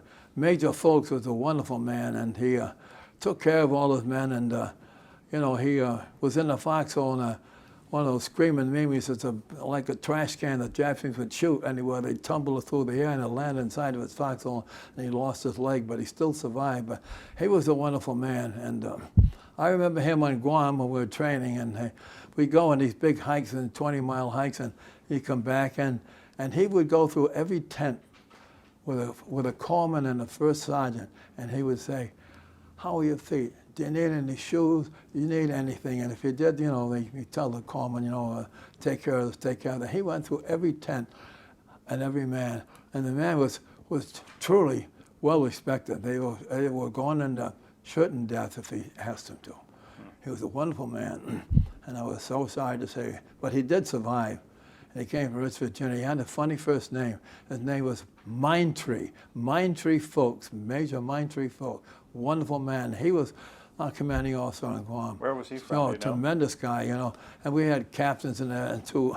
And then it got so bad, they lost a lot of junior officers, and they took our captain away and put him in with a rifle company, and they had you know, a buck sergeant or another, you know, running the outfit, because, you know, these guys were all, you know, they were combat veterans, and they knew what to do, and, you know, and they took care of all this stuff. But we sort of took care of each other, because I can remember that on the island one time when we got near the end, the Army came in with an anti-aircraft outfit, and they had wonderful supplies. You know, they had all these. We'd had sea ration. We'd eaten all this lousy food, and they had meatballs and spaghetti and stuff, and all this fancy food. So, and so our guys went over there, and they were talking to them, and they had a few souvenirs, and so they were talking to them, and a couple other guys would run over the depot and taking a couple of boxes of their you know, their food, because it was so good. But in the field, the major always took care of his men first. He took care of himself last. He ate last, took care of his men. But also, we learned that when you have good men like this, you also take care of your officers. So, and I can remember that when we got some of these rations, you know, we always set enough food aside for the major or the captain. So, you know, they ate the same thing we did. And, you know, and we always made sure that they got, you know, that they got their supply, because and there's a bond, I guess you could call it. It's a bond that it develops between men who go through combat like this. And it, you know, carries on a lot, you know, and it's just something you can't explain. But they always took good care of us, you know, even after, you know, you got back to camp, you know, it was a different feeling, you know. They were wonderful men. I've often heard that in the heat of battle, you're fighting for your comrades, your buddies. You're also fighting for your country. But tell us more about that bond and your friendships, and Well, it's an it's, interesting topic. it's just different thing. You know, we get up on when they get in these things, like say, you know, you're trying to supply enough ammunition and you know enough support so these guys up there, you know, maybe you can give them a chance that they're, you know, that you're knocking out something that they, you know, don't have to go up there and try to do with a, you know, with a flamethrower machine gun. So, I know that even back in our outfit there, that we had a position set up one night, and we had these. We used to take pieces of tin, and when you fired an M1 rifle, there was a piece of metal that came out, and it was, you know, we put these up on wires until you could hear them at night. But I know we had you sat in a foxhole, and they had two guys, and they had. If you lasted long, you had 4 hours. You were 4 hours. You had 2 hours on and 2 hours off. You never got more than, you know, 8 hours sleep. You know, and that was kind of, you know, it didn't last that long. So you go that way. And I know that one time, one of the guys was sitting up against the back wall of some stone, and this Jap came out of a hole. I said these caves went from one of the caves to the other, and this Jap came out of the cave, and he tiptoeing through our area, you know, through our bivouac area there. And the guy named Francis Xavier McGinnis is up there with the BAR. And he just waits until he's up there, and he cut that guy right down. Everybody, you know, they jumped out and they wondered what's happened. You know, you don't dare get out of your hole, because the thing was, you know, you stay in your hole, and everybody else is running around as a Jap, so you don't get out because you're going to get shot. So, but McGinnis cut that guy right down. That was, I can remember that particular thing there, and he was awake and knocked that guy down. But, you know, there again, if he'd been falling asleep or something happened, the guy would have gone through. You know, if he's carrying, you know, grenades or something else, he's going to drop a few rounds, so some of our guys are going to die. Sure. But it doesn't happen that way. And you know, there was a bond, you know, between people, and also I think that, and people that came from the same area of the country, like I came from Massachusetts, and there were 3 or 4 guys in Massachusetts, and they were great friends, and they had guys from Alabama, and I had a good friend from Alabama, and you know, you got to know all these people, and you know, but that's, you know, that's the way it was. But I know in the end, when the campaign was finally over, I went to, the last thing we did, well, before that, I will tell you, they took us offline on March 27th, I think. And we marched down the beach. Now we're filthy. And the sea beast had taken the seawater and pumped it up to a thing, and they had a shower head there, and they heated this water. They had a heating element, and they gave us hot salt water showers, you know, and they had some kind of soap, I guess, that was working salt water. But that's the only time we had to wash. And the sergeant said, throw your clothes over here in the pile. He said, forget it all, because they threw gasoline on them and burned them. They were filthy, and they issued, you know, everybody got issued new uniforms. And that's why I'm telling you, when you go back on these campaigns, you know, all these ships, you know, they got clean uniforms for all these men. They got, you know, this, well, let's see, a Marine Division has reinforces about almost 30,000 men, and you've got, you know, all these, every Marine unit, every, you know, Marine Division has their own people they take care of. But all these ships had all the stuff on there. I was amazed that, you know, they could come up and, you know, they had the uniforms to fit us, and we put these on. And then after that, we went out and they had a graveyard. You know, it was all prepared and everything, and they had buried all these men before, and they had all the crosses up there. And the last thing we did was to walk through the graveyard and see a couple of guys that we lost down there. And it was a very moving experience, and everybody, you know, walking through there with the helmets in the hand and everything and so. But we finally got through, and I always remember it because I think I was 18 or 19 years old, and I understood, I think, what freedom meant and what sacrifice was. It was that good. Yeah. You know, to see and to go through there and to feel that I had survived all this stuff. And I know that on one particular instance up there we moved up a position, and they bring these trucks up, with ammunition. These guys were, they talk about guys that, on Watkins Glen or something. You want to see these guys that drive, they come up, they whip around, and, we had to unload this ammunition. So we had it all in the area down there, and I went back and got a small axe, and I was chopping off the bands of metal bands on the thing so we could open up and get the ammunition out of the boxes, And I'm standing, and I didn't think too much of it, And I heard a ping on a rock, and of course you don't pay too much attention because a lot of this stuff, there's always ricochets on there. And so I'm knocking the stuff off, and the next thing I know, I look down on my shoe, and the sand is blowing up next to my shoe. And I said, oh boy. Right away I knew that it's a sniper, and the first shot is too high, and the second one is too low. Unfortunately for me, he wasn't too good a sniper. Some of these guys could hit you the first time. But, the first shot's too low, and the second one was too, put sand in my shoe almost, so I got out of there. But that, that was as close as I ever remember coming.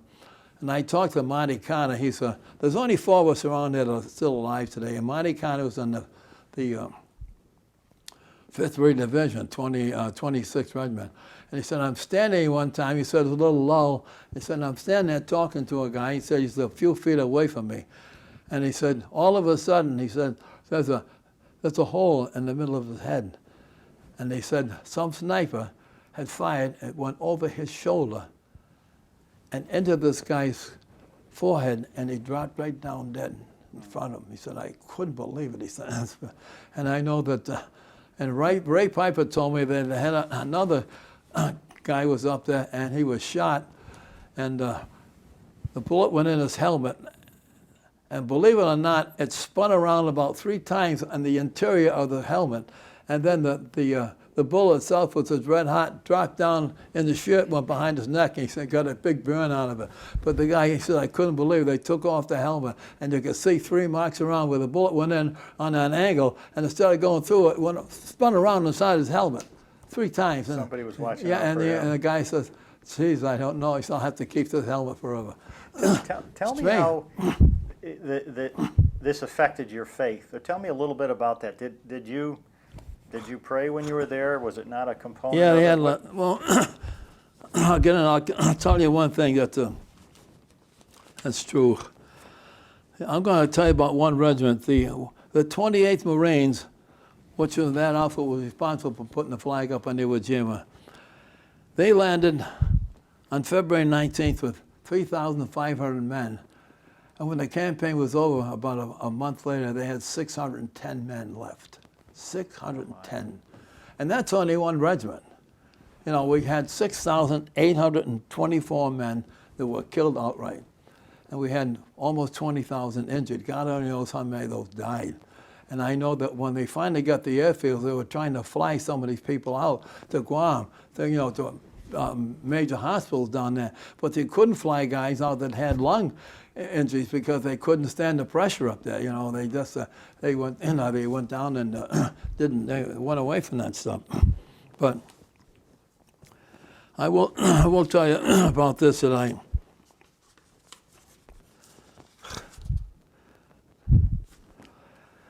when you speak about different things about some of the things that I remember then. They talk about all the casualties in war and everything else. And, Plato was a Greek philosopher. He lived in 427 BC. And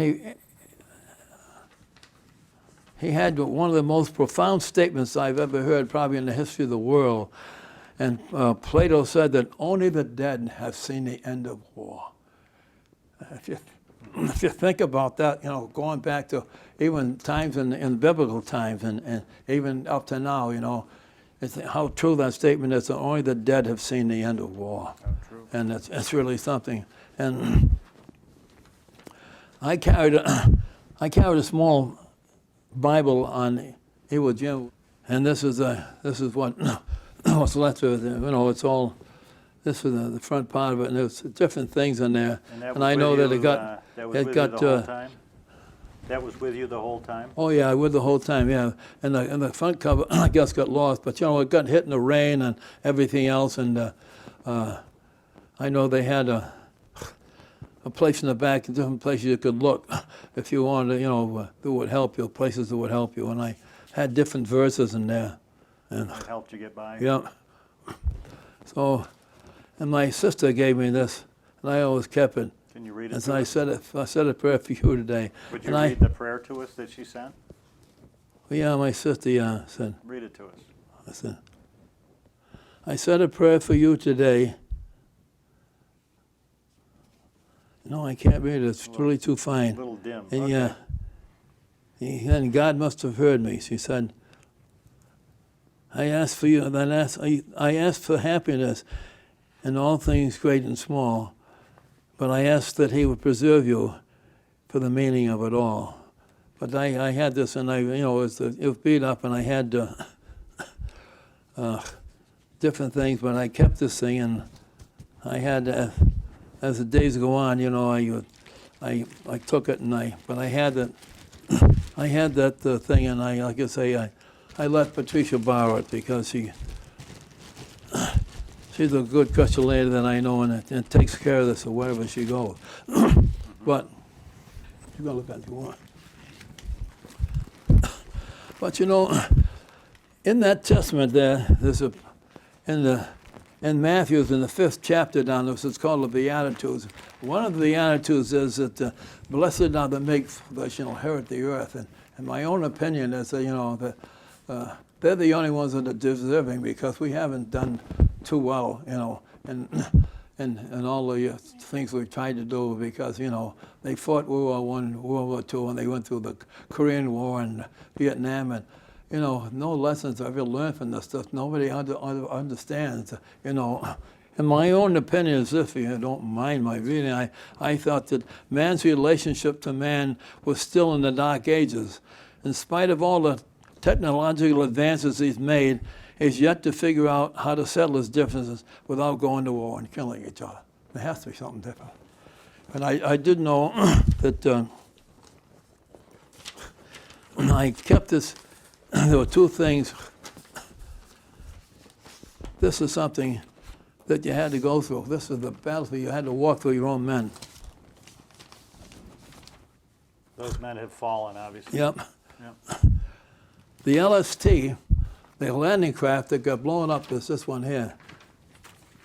And that's the one the guy told me. But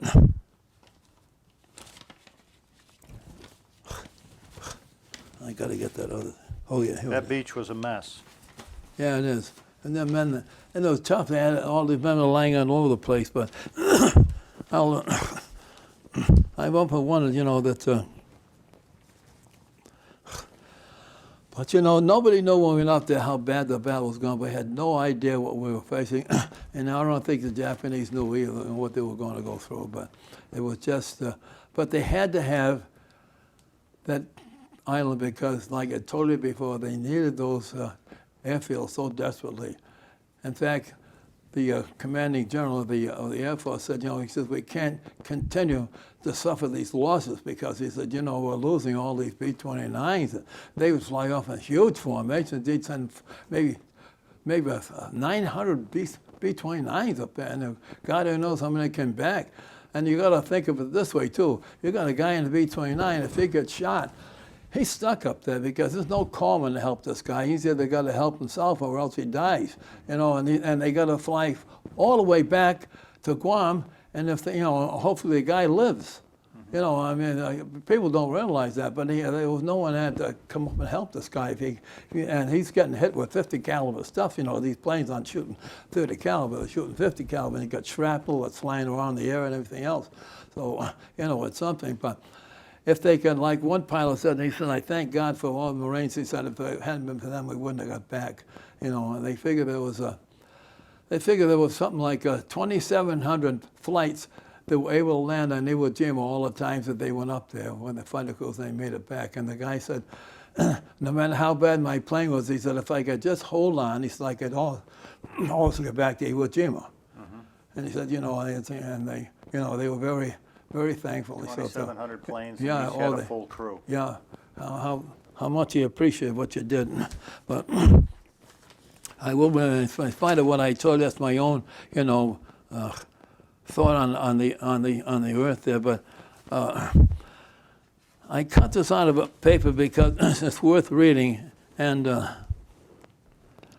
General Douglas MacArthur, he was the Supreme Commander. He had in charge of all the troops in the Pacific. And Admiral Chester W. Nimitz was the fleet commander. He had charge of all the Navy. And but MacArthur had 50 years in the service of his country. He started from World War I. I've read his history. World War I, World War II, and the Korean War. And he sent it all. But he spoke, and I kept a copy of this thing here. And it's he spoke before a joint session of Congress on April 19th, 1951, and this is what he said. He said, "I know war as few other men now living know it, and nothing to me is more revolting. I have long advocated its complete abolition, as its very destructive nature on both friend and foe alike renders it useless as a matter of settling international disputes." I thought, boy, that was something, in all those years, and he was able to come up and, and speak about, on these particular things. But in World War II, there was, I guess, 55,000 people that, that perished between the civilians and, and the armed forces. Fought on every continent except Antarctica. I know guys on the CBR, the China Burma Inner Theater, fought over there and everywhere, But we didn't. I don't know. We didn't learn too much from this. I don't know what the answer is today. The answer is, I guess, that I'm afraid now because of all the atomic weapons they have here, and now they dropped Nagasaki and and Hiroshima. In fact, I was out on August 14th, 1945. I was on the field maneuvers at Guam, and I didn't know at the time, but I found out later I was supposed to hit Honshu, Japan, and they were going to take all the men from Europe and everyone else they could, and they were going to invade the Japanese homeland, and I'm telling you, it would have been a slaughter that I don't know if we would ever survive it. Because the Japanese had so many people, and I think they would have overwhelmed us. But but I know that good things come out of it and bad things come out of it. When they dropped that bomb on Hiroshima, the next day they came out to the field with a loudspeaker, and they said, the war is pretty much over, so they'll take you back in. And I remember we went back in, and then Nagasaki they hit on the 9th, and then of course the war was over. But it was just something, and I know I read something too that I always kind of remembered. And when they developed the first atomic bomb, J. Robert Oppenheimer was the chief physicist at Los Alamos down there. So after they dropped the first bomb on Hiroshima there, they came back and told him, about the destruction that this bomb had caused. And his reply was, he says, "We have become death, the destroyer of nations." We have become death, the destroyer of nations. And now they got, hydrogen bombs that are, they're even worse. And I don't think that there'll be anything, they'll be the one they call the short wars, but, God forbid if they ever use, atomic bombs at all, because, it's the end. And some of these places over there, when the clouds drift over fields, and the man told me, he said, if the cows eat the grass, he said, the meat gets, it's all exposed, they get all this radiation. And he said, they're dying. He said, and people died for years afterwards in Japan from radiation sickness and all kinds of stuff. So, we've almost reached a point where, like I say, you really can't have this thing anymore, but when you deal with religious fanatics, it's an entirely different story. They don't understand the history of things. And And one of the worst battles they had in Europe was the Battle of Stalingrad over there, and I think the Russians threw in 400,000 men, and they got to Stalingrad. It was in the wintertime, and I got an article home, and believe it or not, there was a man who survived this thing, and they had 1 million casualties in the Battle of Stalingrad between the Russians and the Germans, and they said it's just terrible, you know. This man said that the Russian troops just kept pouring in and coming in and coming in, and they said they couldn't kill them fast enough, you know. Mm-hmm. And but that, you know, that was a tremendous battle over there, and that's you know, and you wonder sometimes there's so much sacrifice, you know, and even going back to the Civil War, and I just read the other day, I ran across something that Abraham Lincoln found out that a lady had lost 5 sons in the Civil War, and he wrote her a letter, and I got a copy of that letter, and it was really something. I can't quote from it because I couldn't remember it all, but you know, he said what a tremendous sacrifice, you know, you've given to your country. So, and you know, but all this stuff goes on, and I just hope for the best, and you know, and I hope that, you know, that the Lord's on our side, because I don't know, you know, I don't know where to turn in this stuff, and you know, you can't keep, you know, they withdrew a lot of these men over there, and one man who'd been at CIA for 25 years said, you know, we make a mistake, he said, if we try to go over there, because you're fighting a religious fanaticism. He said it's just like going back to the Crusades in those times, all the different Crusades they had. And he said, you know, if he said they'll go over there, and he said we can't send enough men over there because the Islamic people feel that, you know, we're over there trying to destroy their religion. And he said it'll just be a slaughter. He said we can't send people over there. He said we're not, you know, we can't win this thing. And he's right. He's right. So, any questions you have? Yeah, a couple questions. You had mentioned earlier a little bit about the flag raising, and I'm wondering if you had any comments on that, or if you were there when it happened, or. I was on Moriyama Airfield, number 2. And of course, don't forget, everybody's busy. You know, they talk about all these ships and people, you know, seeing the flag go up. But when you're in combat down there, you don't have much time. They got to keep your mind on what you're doing. But I do remember that looking towards Mount Suribachi, and I could see the flag flying. It was very small because we were quite a distance away, and you know, up and beyond Moriyama Airfield, number 2. But I can remember seeing the flag up there. Yeah, I do remember that. Did you lose any friends during the war that you had become close to? We had a forward observer in our outfit, and he came from Richmond, Virginia. And the boy's name, the man's name was Admiral Jet. It was A-D-M-O-L. It's a funny first name, Admiral Jet. And he was a forward observer. And he got killed up in the front lines. Now, every morning we'd have linemen, and linemen had to start out and lay new lines from the command post up to the forward observer. So, you know, because they got blown up at night, or they got cut, or they got disrupted. And then you'd see all these lines going up there, but of course a lot of them were broken. So every day they go up there, and 2 of these linemen went up there to the forward observer position there, and they said that Admiral Jet had died instantly. He got shot in the head, and he was killed instantly.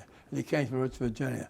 But I know him, and he was a very fine man, and you know, sorry. And when I go over here, when they burn the flags over here, and you know, at the fairgrounds, so they always have a big board over there, and I always put his name. I always put his name, you know, on the board there, Admiral Jet. So I just tried to remember him. And I took, one of the guys wasn't supposed to do it, but he took a picture of his grave, and I got it under my bed, and I had a large picture. And I have tried several times to find out, you know, where he lived or any relatives. And I did talk to a colonel that I met down at the 70th anniversary down there, and he lives down there, and he said he would try to find some living member. I still had this picture. I thought maybe, you know, somebody would like to have this thing, but you know, it's too late. But I still got it. But he was a great friend of mine. But he was a yeah.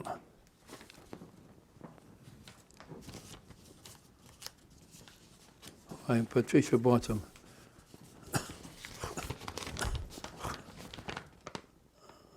Oh, stuck.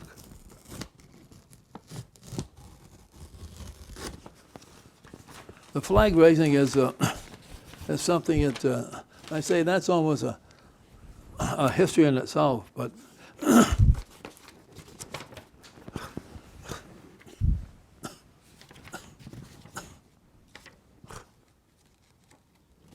okay, yeah. So I don't know, you know, it's quite a story in this thing. You know, it takes a couple of pages and it goes on, but I know that I'll read a part of the stuff, you know, that went on, and there was a lot of questions.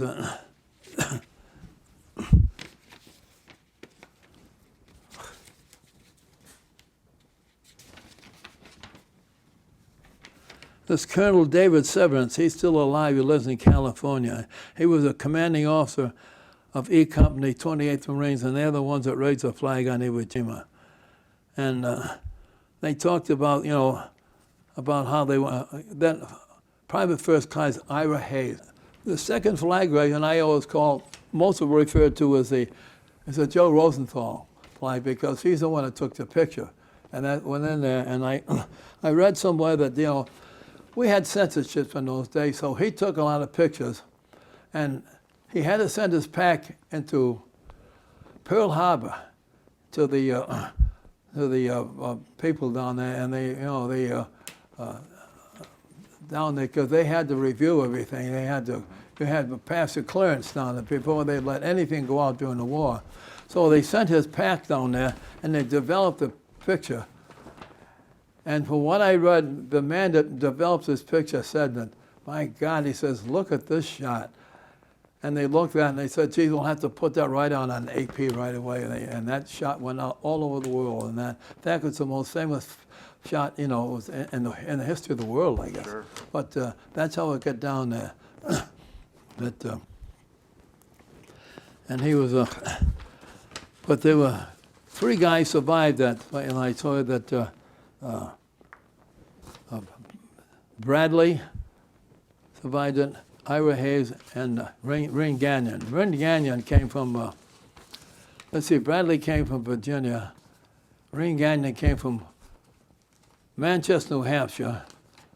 And Ira Hayes came from, I think, New Mexico down there.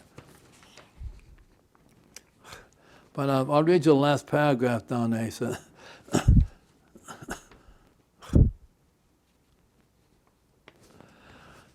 it's an interesting thing. When the first flag was raised, a Marine photographer named Gantz went up there and he took a picture of the raising the first flag. It was only a small one, 3x5. So they were coming down the mountain, and in the meantime, the commanding general said to Ring Gagnon, you got to go out and get a bigger flag. Go down to some ship down there. He went to LST 779, and they got a huge flag. And Rene took that flag, and he carried it up to they went up the mountain, and when they were coming down, Gant said to him, Jesus said, you've already taken a picture of the flag, he said, but there's a nice view from there. So they went up there anyhow, and when they got up there, they took the first flag down. There's pictures that took the first flag down, and they put the second one up. He said, as the Marines were preparing to raise the second flag, Rosenthal was caught by surprise by a larger flag that started up and was lucky to snap one exposure, which became the famous and won the Pulitzer Prize. The time was shortly after 12 o'clock. No official record of time was ever found, but Joe Rosenthal recalled that he had descended the volcano and was sitting down at the 28th Marines command post when he glanced at his watch, and it was 1:05 p.m. Rosenthal's photograph would later become an inspiration for the construction of the Marine Corps Memorial in Arlington, Virginia. He said, it would take over a year and a congressional investigation to accurately identify the 6 men who raised the second flag. And he said this is the 6 men, he said there was Sergeant Michael Strank, Corporal Harlan Block, Private First Class Ira Hayes, Private First Class Franklin Sousley, and Private First Class Renee Gagnon. And Pharmacist Mate Second Class John Bradley.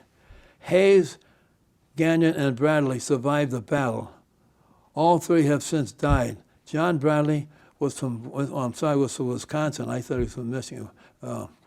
Virginia, he's not from Wisconsin. And he was the last surviving member of the flag group, and he died in 1994. Now, both of the flags that were fought on the are mounted in the Marine Corps Museum, which I have seen several times down there. They got it, and they mounted it in glass, and that doesn't reflect. They do not allow you to take pictures with a flash camera. You can't do it because they figure that constantly thousands of pictures are going to maybe someday do something to the flag itself. So you're not allowed to take pictures. I had a picture taken of myself next to the flag, and it's but it's all done with just regular photography. Right. But All right. that was the flag on that. But there's quite a bit of history to that. They talk about the first flag raising, and they got pictures, and there's a lot of history to the flag raising. And the funny part of it was, that the last guy to die on this was, God, he lived out there in Wisconsin. Bradley. No, not Bradley. And the first flag raising, I think his name in a minute. But the funny part of it was that these guys never got any kind of accolade. They were never mentioned at all. And they actually went up there and raised the first flag. And here it is here. That's a.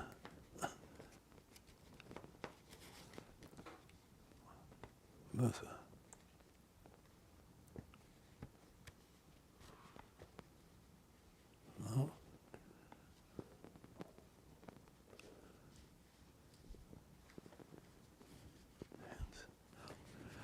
Corporal Charles Lindbergh was he was the last survivor of the first flag raising.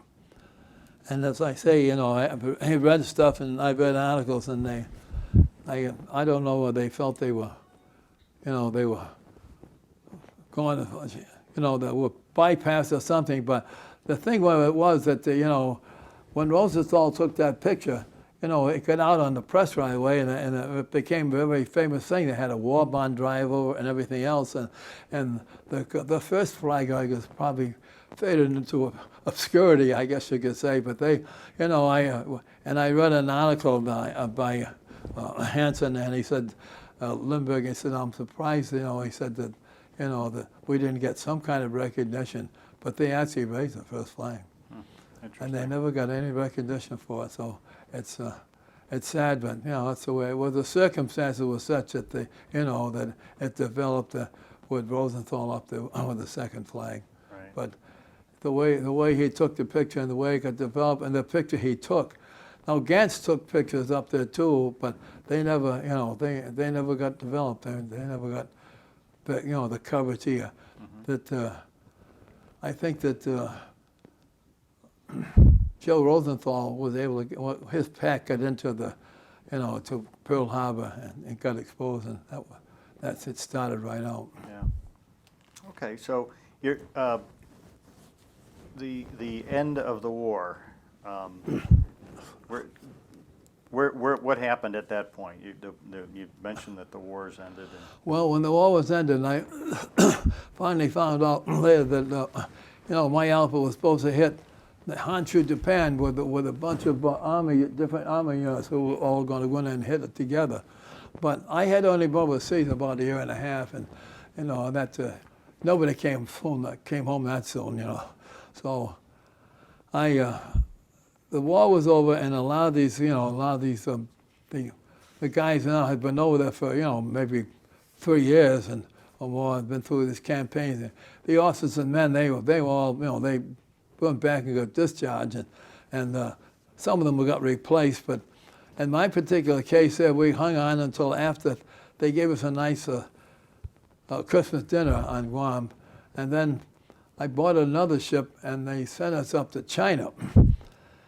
And that's when I joined the 1st Battalion, 7th Marines, and the 1st Marine Division. I got shoulder patches and stuff at my house on that. But I went up there. And the funny part was it was bitter cold up there. Now, we're coming out of Guam, this is in the tropics, more or less, and it was 20 below zero, it was at 25, but the Marine Corps had supplied us with, with proper gear, and we had all this warm gear. But I went up there, and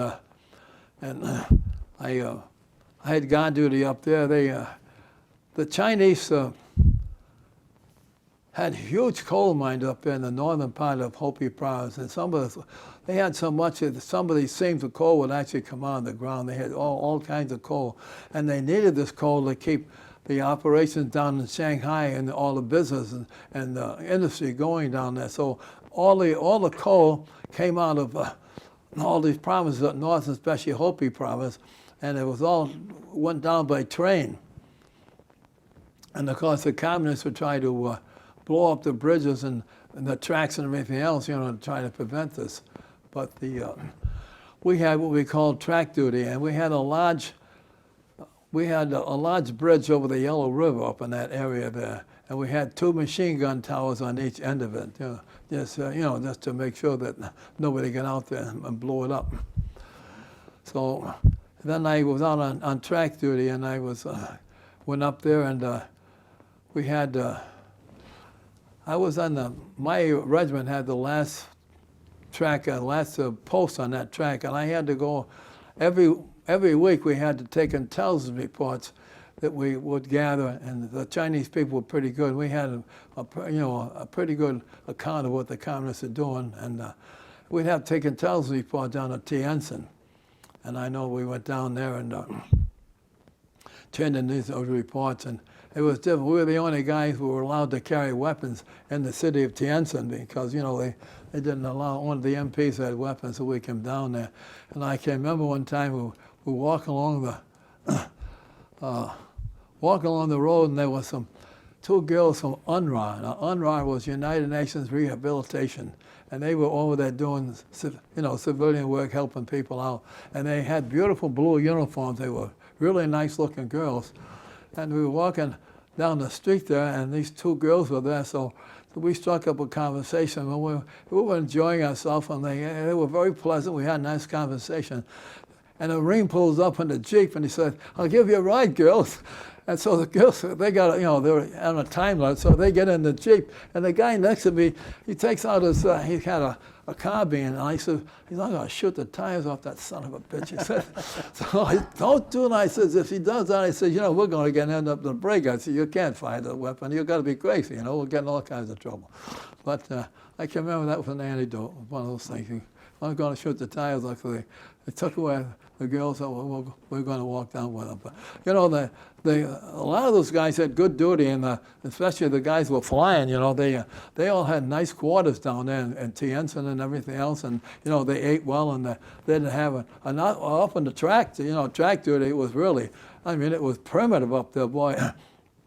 I can remember how bitter the cold was up there, and the people up there were so cold that there was no tree limbs, no clumps of grass, there was nothing. They burnt every single thing that you could in the wintertime. Nothing. The area was very poor, and the trains would come through there, and the people would try to, steal the coal off the trains. But the Chinese had a guard on every single open train car. This guy's just sitting there, so he was stealing.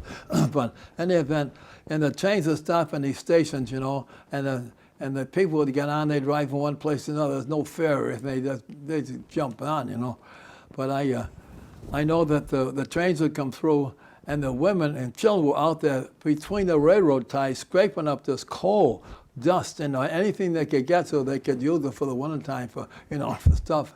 And I used to ride. We had a rotation. We'd pick up these intelligence reports, and we went into Tientsin. So every Marine, every station, every train station had a Marine there that ran the station there. So they stopped at every single station, and I know I stopped at one place one time, and there's a little girl out there with her, and she's a nice little Chinese girl. She couldn't have been more than maybe 7, 8 years old, and she's got this little tin bucket. I think what it was, we used to get our food up. We ate in China. We had everything was dehydrated. It used to come in tins, you know. And you couldn't hardly eat some of the stuff. But anyhow,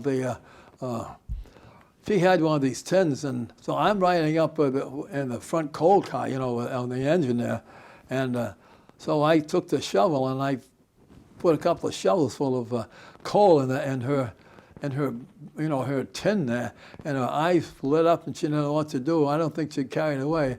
And the next, I relieved another guy, went down 2 days later, and this girl is standing there now, but now she's got 2 of her brothers down there, and they got tins. So I'm loading this stuff over there. I filled it all up in there, and you know, because they needed this stuff, you know, they were starving down there. It was just, you know, it was something to see this, and I don't know how they ate. Well, I'll tell you, we lived in a house that belonged to the mayor. He moved out so the Marines could move in. And every day, a fighter pilot would come over and check our place right on the side of a hill to make sure that everything's okay. And this hill was so high, he'd tip his wings, and I could see him in the cockpit. And he was that close, you know. He checked every day. And they said, you know, if you ever need anything, you'll call us, we'll be right up. Yeah.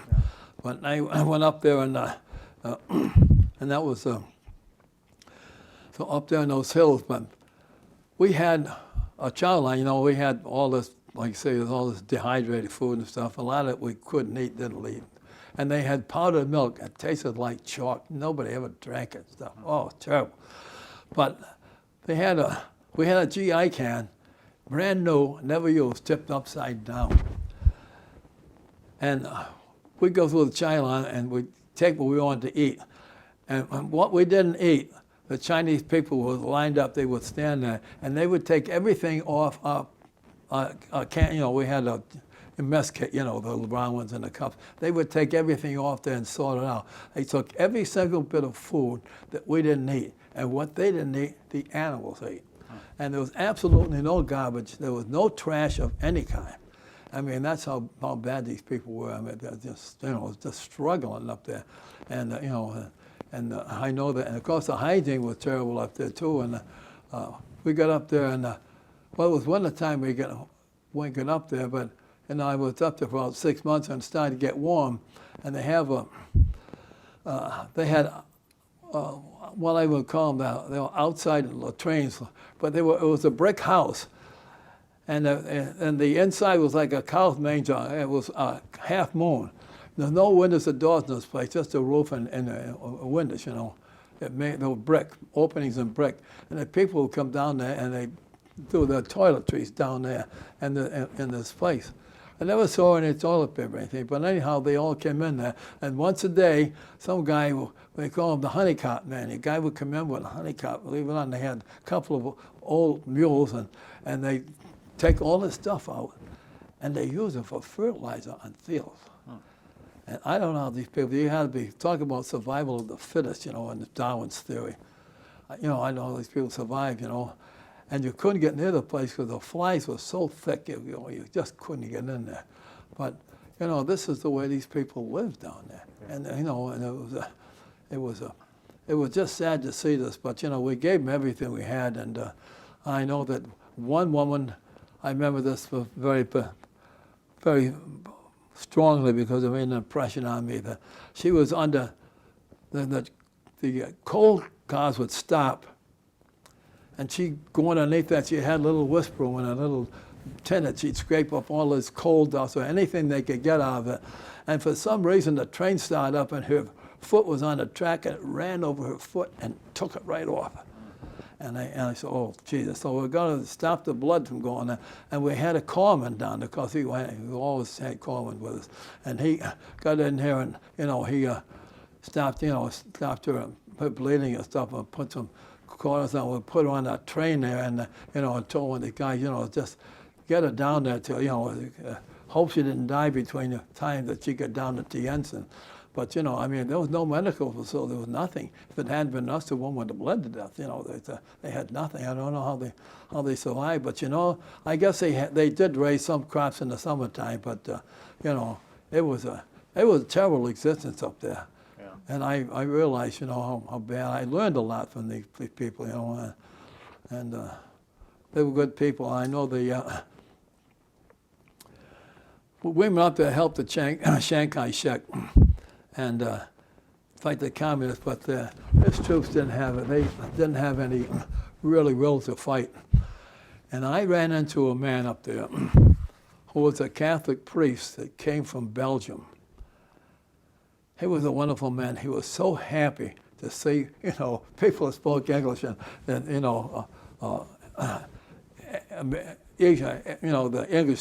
English-speaking people. And he was very good to us up there. So, and he has spent 35 years up there just trying to convert these people into Christianity. And some he had and some he didn't.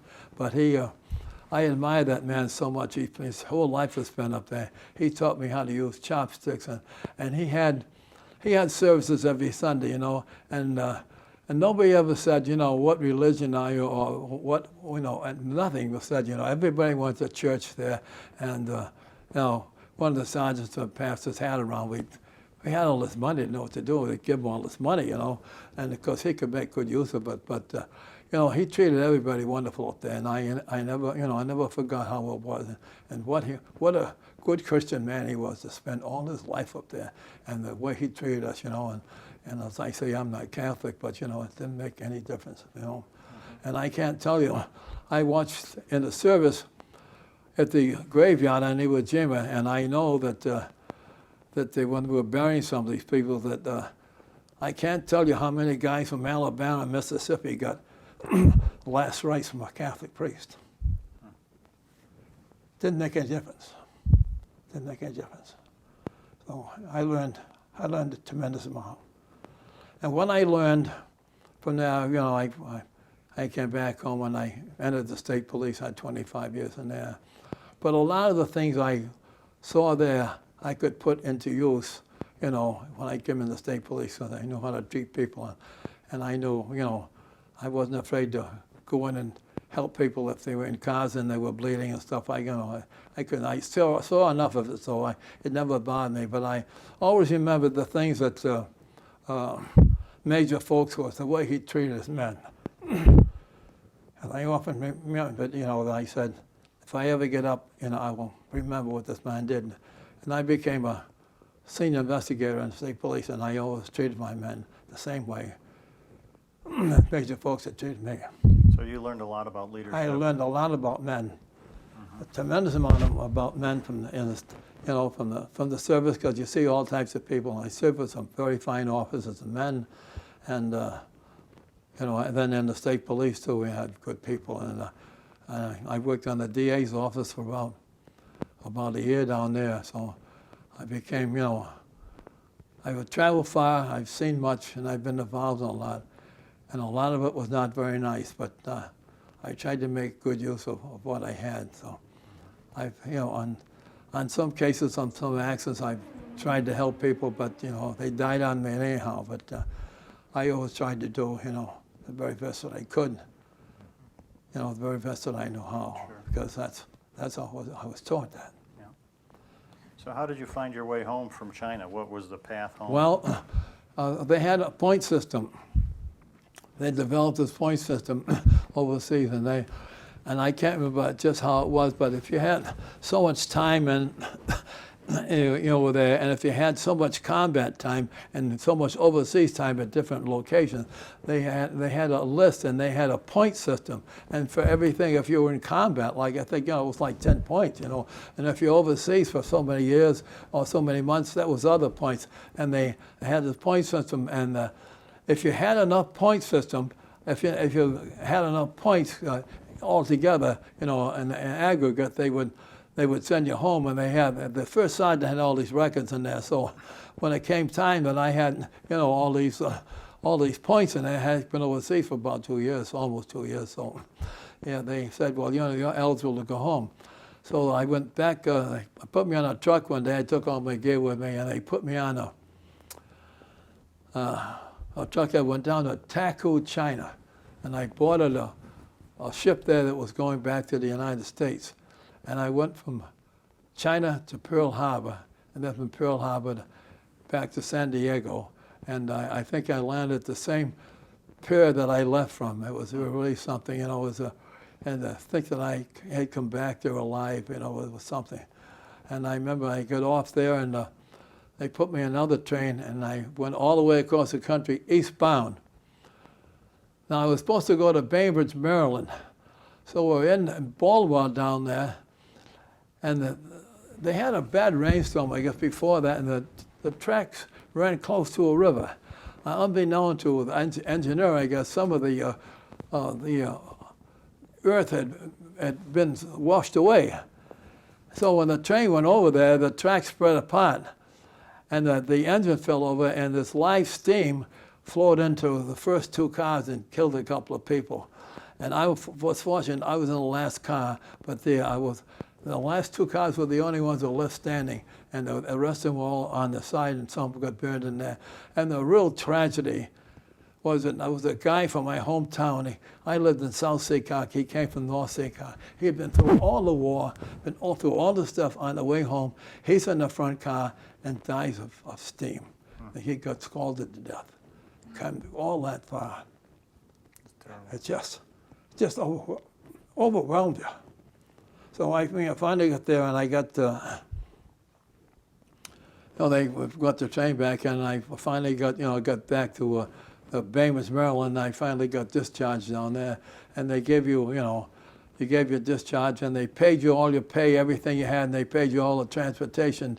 They paid you so much a mile from where you lived to where you were. So, and I took all that, and then I took buses, and I finally got home to Providence, Rhode Island, and I got there at night, and I was lucky enough to get the last bus that ran from Providence to Fall River, because I lived in Seacock, which is halfway down the road there. So, and I remember getting off the bus and walking down School Street, and I was finally home, for good. But that's What went through your mind when you walked back down through your home streets? That had to be very moving. Yeah, it was about 1:30 in the morning, and the bus driver said, "I'm glad they brought you home." So, but I had to wake up my parents. They were sleeping in there. But that was. So what'd they have to say when you? Well, walked?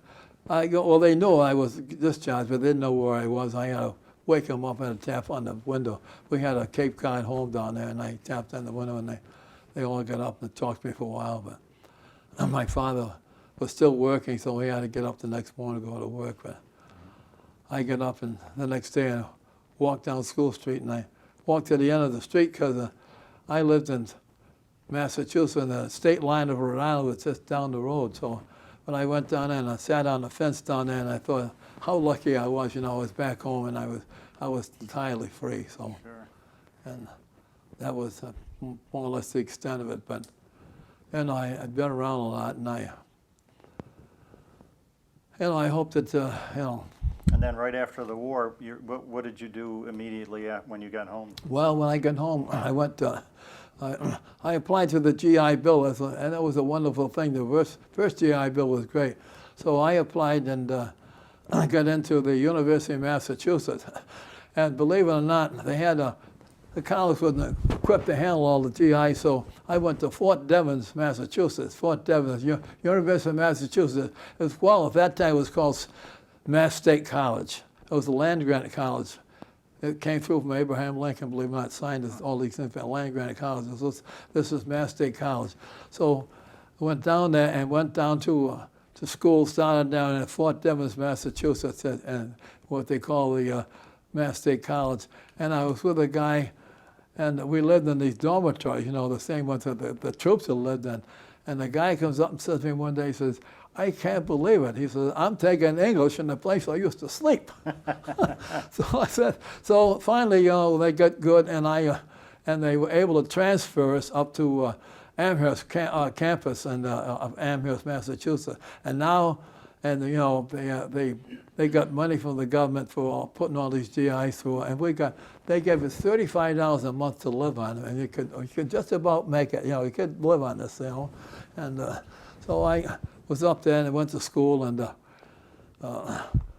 you know I stayed up there and it was pretty nice, you know, but go to school on the GI Bill, so, and that's when you know, so I went through there and I took a what you call today, I took a 2-year course in will be like go OCC, you know, it's a what do you call it? Junior college? Yeah, a 2-year college there. So I went there and I took that and I graduated from that, and then I tried to find work. I didn't have to. I found part-time jobs, but you know I lived in a small town. There wasn't anything there, and I did get some work in Providence, but it didn't amount to too much. So I had a friend that I grew up with, and he was in the Navy, and he was getting married, and this was October 1949.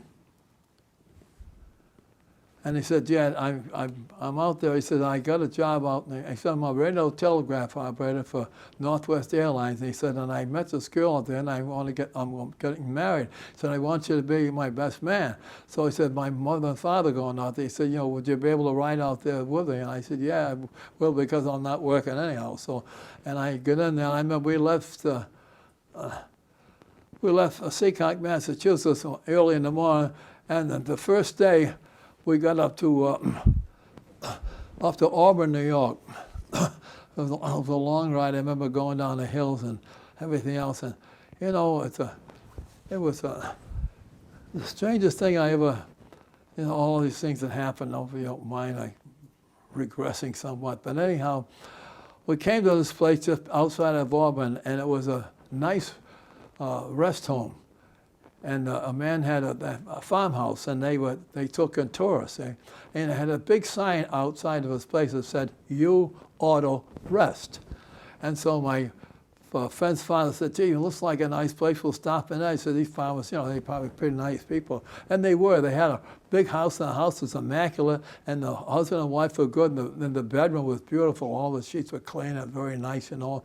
And I don't know what it cost, but they gave us breakfast the next morning, and I know that we left there, and then we drove out, and I went to the wedding, and I come back home. But you know, on the way out there, it was October '49. I drove down Route 20 and through the intersection of Route 11 and 20. And this was in '49. And in 1979, I retired from a state police station down the road. And and it passed by that place, and I couldn't believe it. So I'm going up there, and when I joined the state police, I was assigned to Steuben County, and I used to drive Route 20. And I would drive from my home in Syracuse, and I'd go by this place, and it was still there. It said, "You ought to rest." And I couldn't believe it. It was still there. How strange. And that's something, that would still be there. And I passed through there, and then I became a trooper in that's the same area. You know. So you were to recap it up here. You retired from the state police as what was your final duty and rank, if you will? Well, and there, I joined the state police. I spent 7 years in uniform, and I joined the Bureau of Criminal Investigation. And then I did, I was a detective, and then I got promoted to senior investigator. And I had charge of the Lafayette station down there. I had 4 or 5 men working for me. But I also was appointed to the Onondaga County District Attorney's Office. I was the first trooper, first investigator in the county, because the major said, geez, our cases are down there, and they're not, but they're not getting in the grand jury. And the problem was that there was nobody there to help, get these cases ready for trial. So I was sent down there to do that, and that was quite a thing. I did that for a year down there, and I learned a lot because I was in the DA's office, and I took, and we had we had a trial. I had one trial. It took us 24 years. We finally put the guy away, but it was a long haul. I had to come out of retirement with a couple of other guys, to work this case, and it was a long, drawn-out affair. But we finally got the guy convicted, put him away. But that's a huge story in itself. So you had a lifetime of public service for sure. And as we come to the end of the interview, we always ask you, is there any final messages that you'd like to give to possibly a younger person who's thinking of joining the military, or a politician, or a government leader who may have to make a decision someday to send young men and women to war? What is I your... know. I've thought about this a lot, and I hope we have good Christian men and women, in these positions, because the lives of a lot of people are at stake over there, and I think that the current chairman of the Joint Chiefs of Staff I met down at the 7th anniversary, and his name is Major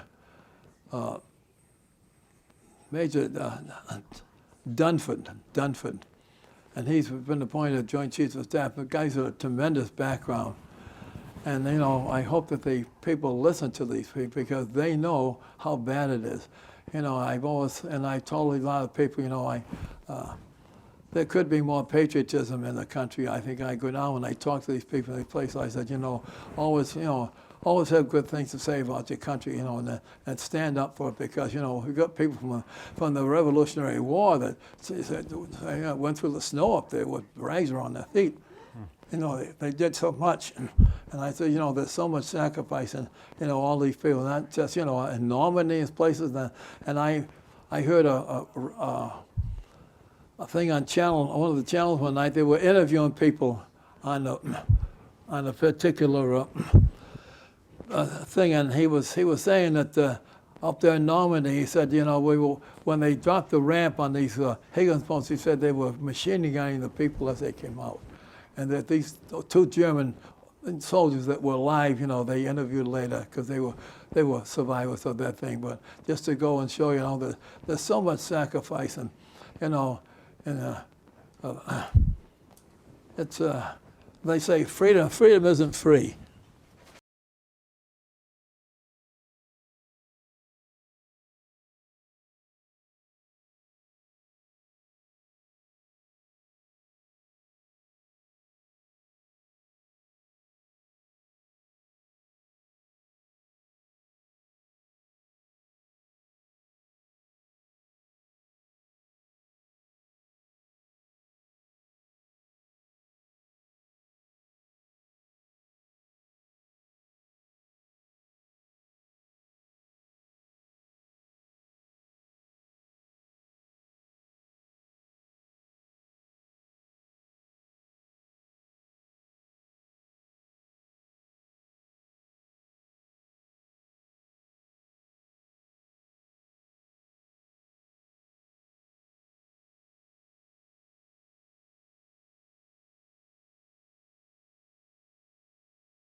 Okay, Ray, I'm just going to let you point to some different things of interest there on the map. We're interviewing Ray Salvie, participant in the Battle of Iwo Jima. This map shows the entire island of Iwo Jima, which is 5.5 miles long and 2.5 miles wide at the widest point. On the northern end of the island is Mount Suribachi-yama, which had complete control of the beach area here that we landed on. So the mountain is 554 feet high, and the landing area in here is the only place we could land is 4,000 yards across here. Now there were 3 Marine divisions that were scheduled to make this operation, 3rd, 4th, and 5th Marine Division. But the 4th and 5th Marine Divisions were the only 2 that went in on initial landing because there was not room on the beach area to put 3 units abreast down there. The 5th Marine Regiment, the 28th Regiment, and the 5th Marine Division, their objective was to cut Suribachi off from the remainder of the island so they can control it. But of course it took a few days before they finally got up there, but they had a commanding view. Now, as they landed, LSTs and all these different things came up here, and the Higgins boats came down from all the ships were out here, and they would have waves that would come in to the shore there. And of course, the Japanese laid this whole thing open with artillery and mortar fire, and it was just brutal. They slaughtered us down on the beach here because everything was all plugged up, and it was real bad. So, and they tried to work their way across. It took, I think, about 2 days for the 28th Regiment of the 5th Marine Division to cut this island to separate Suribachi from the rest of the island. They had 1,200 casualties just going across there just to cut that mountain off there. And I know there's another figure that I'll just give you that pertains to that. The 28th Regiment of the 5th Marine Division landed with 3,500 men, and when they were all done, they only had 610 that was left standing. They weren't injured. 610 out of 3,500. So that was just only 1 regiment. Can you point to where you were located on the beach? Okay. Now we didn't. We came in with the 4th and 5th Marine Division. The 5th landed here and the 4th landed up here. I was still out in the ocean because we were like a floating reserve. I'm in the 3rd Marine Division. The initial landing was made about 8 o'clock in the morning on February 19th, 1945. And I'm out in the ocean here on floating reserve. So now there comes the morning of the 20th, and they told us, well, they need more troops in there, so they disembarked us from all these different ships, and we would circle around the water until they got enough ship and they have a wave that will go in. So we rode around there for about, I think, and as near as I can figure, about maybe 6-7 hours. We're just going around the circle. Everybody's getting seasick because the water's rough, and the Higgins boats are just, the square, they're bouncing up and down. Find out later there's no room on this whole area for us to get in there at all. So we have to go back aboard the ship, climb the rope ladder and the cargo nets, and go back to the ship itself. And a lot of guys were seasick, and it was kind of tough getting up the rope ladder. So now we got on there, and the next morning is the 21st. Now I'm with the 21st Marine Regiment. So it's the 21st now, so we do the same thing all over again. We get off and go on the Higgins boats and ride around, but this time we were able to get in. And I landed here, this is Modi Army Airfield number 2, and I landed about down here because I know when we came ashore, the airfield was up above me. We were down this area, and the reason we couldn't go any farther in this because once these guys have landed, they're in different places, so you have to get all your men together. You have to get your unit together. I'm in a mortar outfit, and they have to get everybody together before they can move out. And we moved out across here and worked our way up the... So the name of your beach was which sector? Well, I would call it, let's see. I would say it's about what they call Black Beach. They had different numbers in that, but this is the approximate area where we landed here. And we didn't, as I say, we didn't move at all. That once we landed there, we had to, you know, get everybody together. So we moved out the next morning. We went up this way and set up mortars and cars and worked our way up along the island. We came in here and swept up above this way in the center. 5th Marine Division went up there, and the 4th came around here. Tell us a little bit about all the encampments, the red dots that are on there. How many were there? Okay. The island itself, as I say, it was in Japanese hands forever. And nobody knew anything about the island, the fortifications, because we had no way of getting on there, you know, and finding out what was there. The Air Force would fly over this island, and they took all these numerous pictures, and they did a lot of work, and they would bring them back and develop them. And men who understood what anti-aircraft units were, or caves, and not caves, but bunkers and things of that nature, they'd look at these things, and from what they saw in the pictures, they put all these red marks on here. Every one of these red marks was some kind of a fortification on the island. It was either an anti-aircraft gun or pillbox or something else, and this is the nearest that they could come. And of course, a lot of these caves had railroad tracks. So they would bring these big guns out of a cave and roll them out and fire them, and then take them, put them back in again. So a lot of these places they couldn't, you know, they just didn't know they were there. But that's all these red dots were, and that's how they determined, you know, where some of the stuff was. And we didn't land on this other thing. This was a big cliff over here, and it was not, you know, it wasn't conducive to land. This is the only spot on the island that was decent, of course, and the Japanese had all their guns registered on that particular beach there. And so we went up there, and we started on the, let's see, February 21st, and by the time we got up here, it was March 17th or 17th, I guess, and then they finally, you know, we were going as far as we could, and we had so many casualties that we were really not what you call an effective fighting force anymore. So, of course, the island was just about secure anyhow, so we were withdrawn and went back down here on the beach, and the Seabees erected hot water showers from the sea, and we washed. You know, they took off all our clothes and threw them in a pile and burned them because they were so dirty, and they issued us new uniforms. And then I went on a merchant ship and eventually went back to Guam. I will tell you, there were 800 ships in this task force. They were all over this island, all over around, and everything we needed, you know, had to be bought by ship, and you know, they had them all done there. One of the things, when they got the beach was so bad, they had a man called a beach master, and as the stuff would come in, he would tell them where to put it, so that, you know, he had different areas. So if they wanted certain ammunition or medical supplies, he knew where they were. But of course, a lot of the stuff got blown up anyhow, and it was so bad along here that we couldn't land, and I can understand why, because some of these boats got hit. The surf would wash them up, and they just laid on the shore in there. And they had LSTs in there too, and I'm surprised, you know, they were unloading stuff too. But you know, they didn't, you know, they got hit, but not enough to move them out. So, but it was a mess trying to get in there. Until we got the island, the Mount Suribachi secured, it was a little better. But you know, we fought all the way up through these islands. There was nothing but caves, and they used flamethrowers and demolition.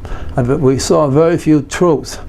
I know we moved up to a position one time when there was a dead Jap there, and we tried to cover them up, but the volcanic ash kept bouncing off them. But you know, once in a while you'd see these people that were on the battlefield there, and when they landed here, a lot of our own men, you know, were laid on the beach there, and they were dead because they couldn't pick them up fast enough. They have grades registration, but they have to pick these people up and take them to you know, an area where they could, you know, they could take their dog tags off and find out who they were. But that took a little while before they could do that.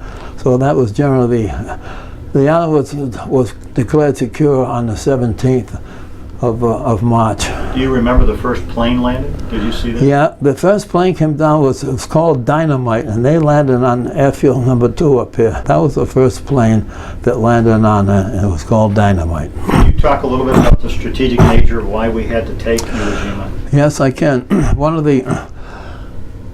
When the Air Force first started, they had Saipan, Guam, and Tinian, and I know Guam was a huge B-29 base. And they would take off from Guam and they would fly over to Tokyo, and Tokyo is about 760 miles from this island here. And so they would fly over there, and one guy told me it took about 14 hours by the time they left, flew up and flew over Japan and dropped their bombs and had to turn around and come back. Now every time these B-29s went up here, they would pass near this island, and of course the Japanese had radar here and they had all kinds of communication. So they would notify Tokyo that how many planes were en route and their general direction and stuff. So the Japanese had all the fighter planes over there, and of course we had no fighter escort because a fighter plane couldn't carry that much fuel to go up there and come back. So these guys were pretty much on their own. And of course, a lot of them, when they got shot down, of course they had to go in the ocean. There was no place for them to go. And the commander of the Air Force said, "Geez, we're taking a lot of casualties. He said, we're losing a lot of planes." He said, we're in tough shape here." So they decided, but this island was a warning, was definitely a warning area, and they were all ready for us when we got up to Tokyo. And in addition, some Japanese fighter planes were able to come out of here. So when the island got secured, it made it a lot different because the Air Force came in with P-51 fighter planes, and they were able to give our B-29s escorts up to around Tokyo there, and protect these planes on the way back. And another thing is, I've read articles by some of these pilots, and they said if it wasn't for Iwo Jima, he said they'd have to go down the ocean. He said there were few subs around, so we never got picked up by submarines. But he said if we could make it to Iwo Jima, he said we could usually, we would be okay. And that's one of the reasons I needed it, because it was a particular a warning area for them, and was also because we were able to put fighter planes on there, and that helped tremendously, and it saved the Air Force from losing all these pilots and planes. And that's one of the reasons why they took it. And people wonder, why, but it was a strategic location, and the Air Force suffered, greatly, because they had all these, 14-hour flights, most of it over the ocean. And any time a plane got hit, they went down the ocean. That was it. They didn't. A lot of these pilots were lost, so they needed the island to prevent them from warning them, and also a place where our planes could land. Can you describe the nature of the sand? It was called sand here, right? Yeah. Well, this is actually, it's a misnomer. They call it the sands of Iwo Jima, but there's really no such thing. This is a vial of volcanic ash, and it's all black, and it's almost like the size of rice, small rice, and it was very loose. And when you walked in it, and we landed on these beaches, you'd sink up to your knees almost, because it was coarse, and the whole island was covered with this, and there were all shrubs around. There was really no kind of a growth at all in that particular case, but the whole island was all. This island is completely sulfur. And another thing that most people don't realize about this island, being the fact it was a complete sulfur island, there was no water on this island whatsoever. The Japanese had cisterns in different parts of the island itself, and they would catch rainwater and they would keep it in there. But naval gunfire got in and destroyed a lot of these things, so they had a tough time with water. We got water from all the ships that were out here in the Atlantic and in the Pacific, rather. And all ships have what they call evaporators, and they take salt water, they heat it, and then when it turns to steam, they condense the steam and they make fresh water out of it. And all these ships would, they were manufacturing water all the time, and they would come in, and we get, they came in jerry cans, about 5 gallons Yeah, 5-gallon cans roughly, and what they would do, they come up to where we were on these different areas. The guys would drive up on weasels, and they'd have these things there. We were allowed 2 canteens of water a day, and that was just about enough to drink. You couldn't even brush your teeth or anything. So, you know, on each side of your hip, you had 2 canteens, which were replaced every day. Describe a weasel. A weasel is a small vehicle with wheels, 4 wheels on each side, and they're very maneuverable. And they used to come up there, they'd drive them real fast, and they'd whip around, and they had a little cargo space, and they could carry ammunition, take people back, and bring water up, whatever they did. But that's what a weasel was. It was a small 4-wheel drive vehicle. And it was a long while before they could get some of the stuff ashore, because the whole beach is covered with the sand. And as I say, they had to put what they call mats, and they were metal mats with holes in them, and they'd lay that over the sand, and they could drive over it. Now, I had a friend who was in the artillery, Joe Bernardi, and he was every Marine regiment, division rather, has an artillery regiment attached to it. We have the 12th Marines. And before they could bring these howitzers across, you know, they had to put these mats so where they could get up farther on the island where the ground was firm, because these weapons were real heavy, and you know they couldn't bring them in at first. There was no room there. So this is what happened to a lot of this stuff. It just and that also contributed to the mess on the beach we had, because they tried to get up with some of the stuff. Jeeps came in, it sunk right down. They left them there. And some of these Higgins boats would come in, and if they couldn't back it off, they were stuck in the sand over there too. But it was, you know, there was no regular sand. Sometimes would pack down, but this stuff didn't. It was really loose, and it caused a lot of problems. Okay, let's walk across and describe some of these other items that are hanging on the wall. Well, this item here is after the war was declared over in August 14th, 1945, I was on the island of Guam, and I was, believe it or not, out in the field training, because we were supposed to hit Honshu, Japan, I learned later. But after the war was over there, I only had about 1.5 years and not enough time to come home, so we stayed there. And the old troops, and everybody went back home, but we stayed on the island there until about after Christmas. You know, we had a Christmas dinner, and they put me on a ship and sent me up to Taku, China, and we went up there and did duty with the.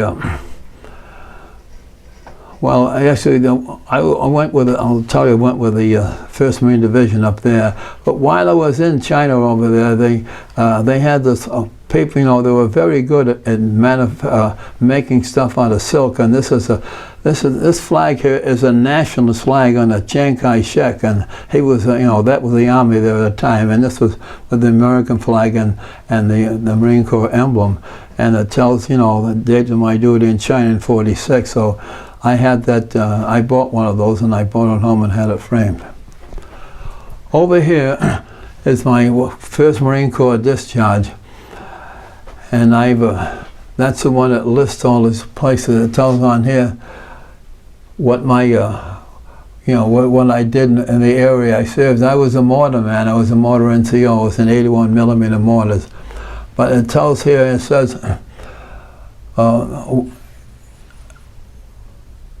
okay, here it is. This tells what happened over there, and it says battles, skirmishes, and engagement. It said participated in action against the enemy on Iwo Jima from 21st February to 16th March 1945. And that's so that's the actual dates, you know, that I was on the island, and this tells, you know, what I was. That I was a mortar man, and this is your rank, and information appears to where you were born and things of that nature. What was your rank? My rank at that time was corporal. When I went back in, after that I became a sergeant up when I went back in during the Korean War. But I was a corporal here at this time. I was a PFC actually on Iwo Jima, then I made corporal later, and then I went up to for the Korean when I got inducted here. Now this is on the margin rather. This thing here is the date that I signed up, and I was in the active Marine Reserve in Province, Rhode Island. I was in a 155 house officer, but when we got activated, they went back to my original MOS, and I was a mortarman, so I went back and became a mortarman. This is the some of the things that I've put together here, and it tells what, in different sections, what I did. Now you start over here. This is the 3rd Marine Division patch, and I was a sergeant. I made sergeant later on, and I did all my action and all my time, most of my time, under the 3rd Marine Division. After the war was over, and they sent me up to China, I was attached to the 1st Marine Division, which was the Guadalcanal patch, and that's the China Marine Association, and I was in the 7th Regiment up there on what they call track duty, and I stayed there for about 6 months, and I came back home.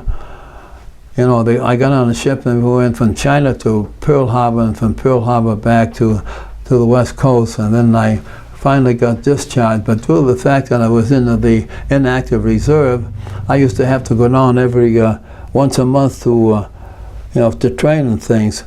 So the war started in over in Korea there, and let's see, it was in June 8th, I think. And by August, I had been, activated and gone back into the Marine Corps again, and they sent me down to Camp Lejeune, North Carolina, and I joined the 2nd Marine Division down there with the 8th Marine Regiment. So I stayed down there and trained, and then they had the armistice up there, and I thought, well, they'd send me over, then some of these other guys would come back, but they said if you had combat time, especially on Iwo Jima, they wouldn't send you to, wouldn't send you back over there again. So even though I was single and stuff, I would have gone back over there, but they, about after a year and a half, I was, I didn't get a discharge. I just was on inactive duty. And then when my 4 years were up, they sent me a 2nd honorable discharge, and that tells the date, that that's when I completed my my 2nd hitch, so to speak.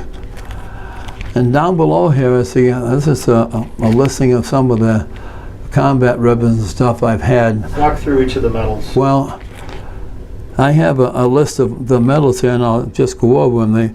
Our outfit got a Presidential Unit Citation, which is a very high honor, and there were a lot of other outfits on Marine Corps got that, and there's a star on that because I was entitled to that. The next one is a Good Conduct Medal, and that's with 2 or more years of active service, and this is what they call an American Campaign, and that's in the American theater during World War II outside of the United States. And then the Asiatic Pacific Campaign, that's you'll see that a lot, and that's in the Pacific Center for over 30 days. And then the Marine Corps Expedition is the next medal over there, and that's combat operations on a foreign territory against armed opposition. And the 8th one is the Combat Action Ribbon, and that's the ground and air operations during military operations for what they call Iwo Jima. And then the other one is the Marine Corps Overseas Medal here, and then you had to be overseas, at 12 months or more on some duty station. Of course, mine was Guam because I was there at least 2 years, or a year and a half rather. And the World War II Victory Medal is the other one down here, and that was in a period, if you served in the armed forces from 1941 to 46. And the last one over here in the that's China service. And they had China service, there were two different times. They had it in 37 and 39, and again from 45 to 57. And that's when I was over in China there at that particular time. All of these ribbons don't necessarily have a medal to go with them. They just never issued one. There's none issued for the President of the Unit Citation, and I don't know why. And this knife up here, you'll see there's a medal hanging down there, and that's that's like a commemorative medal of Iwo Jima, but it's not official. I was never allowed to, we were never allowed to wear it. The government, the Marine Corps never issued a medal for the battle itself, and we often wondered why. But see, then there's a small, on the top, the medal hangs on below, there's a small service ribbon there, but like you say, it's not official, I'm not entitled to wear it, but that, they had the 50th anniversary of the Battle of Iwo Jima in Hotel Syracuse, and Camilla's Cutlery, which made all these Marine Corps K-bar knives up here, that was a commemorative knife, and it's all gold leaf on there, and that was presented to every Iwo Jima veteran that was that went through the battle, and that's how I came in possession of that. So that's that's about all I can tell you. That I know that the battle itself had 6,824 men that were killed, and we had about 20,000 injured, and it was a very vicious and violent battle, and the casualties were just staggering. I've wondered sometimes over the years that how I ever get off. Ray Piper was a good friend of mine. He was a demolition guy, and we both went through this island together, and it's just pure luck, I guess, that that you don't get hurt, or you don't die. But the odds are really against you, because I started out on Guam 1944 in July. No, it'll be in September, and then we're on jungle patrol, and that's that in itself is something too. You're walking through these jungles, and the Japs are shooting the front guy, the middle guy, and sometimes the guy in the back, and you just never knew. It was nerve-wracking to go through that, but somehow I survived it all, and I've been very thankful over the years, and I've always thought once I get through this Battle of Iwo Jima, I could probably survive anything, and I pretty much have. I went through 25 years in the state police, and went through a lot of stuff there. But the training the Marine Corps gave me really helped me out when I became a state trooper, because I was used to seeing death and injuries and stuff of that nature. So it helped me out. It also helped me out as to how to live and work with other people. So, and most of the guys that came on the state police when I did were they were all combat veterans, the Second World War or the Korean War, and they were all good men. So we had men on there that were very capable, and we all worked together, and I know it was a great benefit from what I had from the Marine Corps. Very good. All right, anything else, Ray, that you'd like to talk about? No, I guess it covers it pretty much, and I'm just thankful that that we've lasted this long, especially some of the guys that went through that, because I know that some of the injuries on the island were terrific. I've talked to corpsmen, and they tried too hard just to keep some of these guys alive, and sometimes they weren't successful. But I've often wished, the only thing I wish that they would teach in schools more is American history. We've failed badly in this, and I've talked to a couple of people in the high school, and they said they don't have any curriculum anymore. But nobody knows too much about the American Revolution and the Civil War, and these were important battles, and were part of the history of our country. But for some reason, they've neglected to make this important. And I think that we've lost something, because many of these youths today, they don't have the background and the history of the country, and they don't understand it. And if you don't understand it, you don't know what you're missing, or what your country is all about. Okay, very good. Well, thanks a lot, Ray. We greatly appreciate it. Thank you.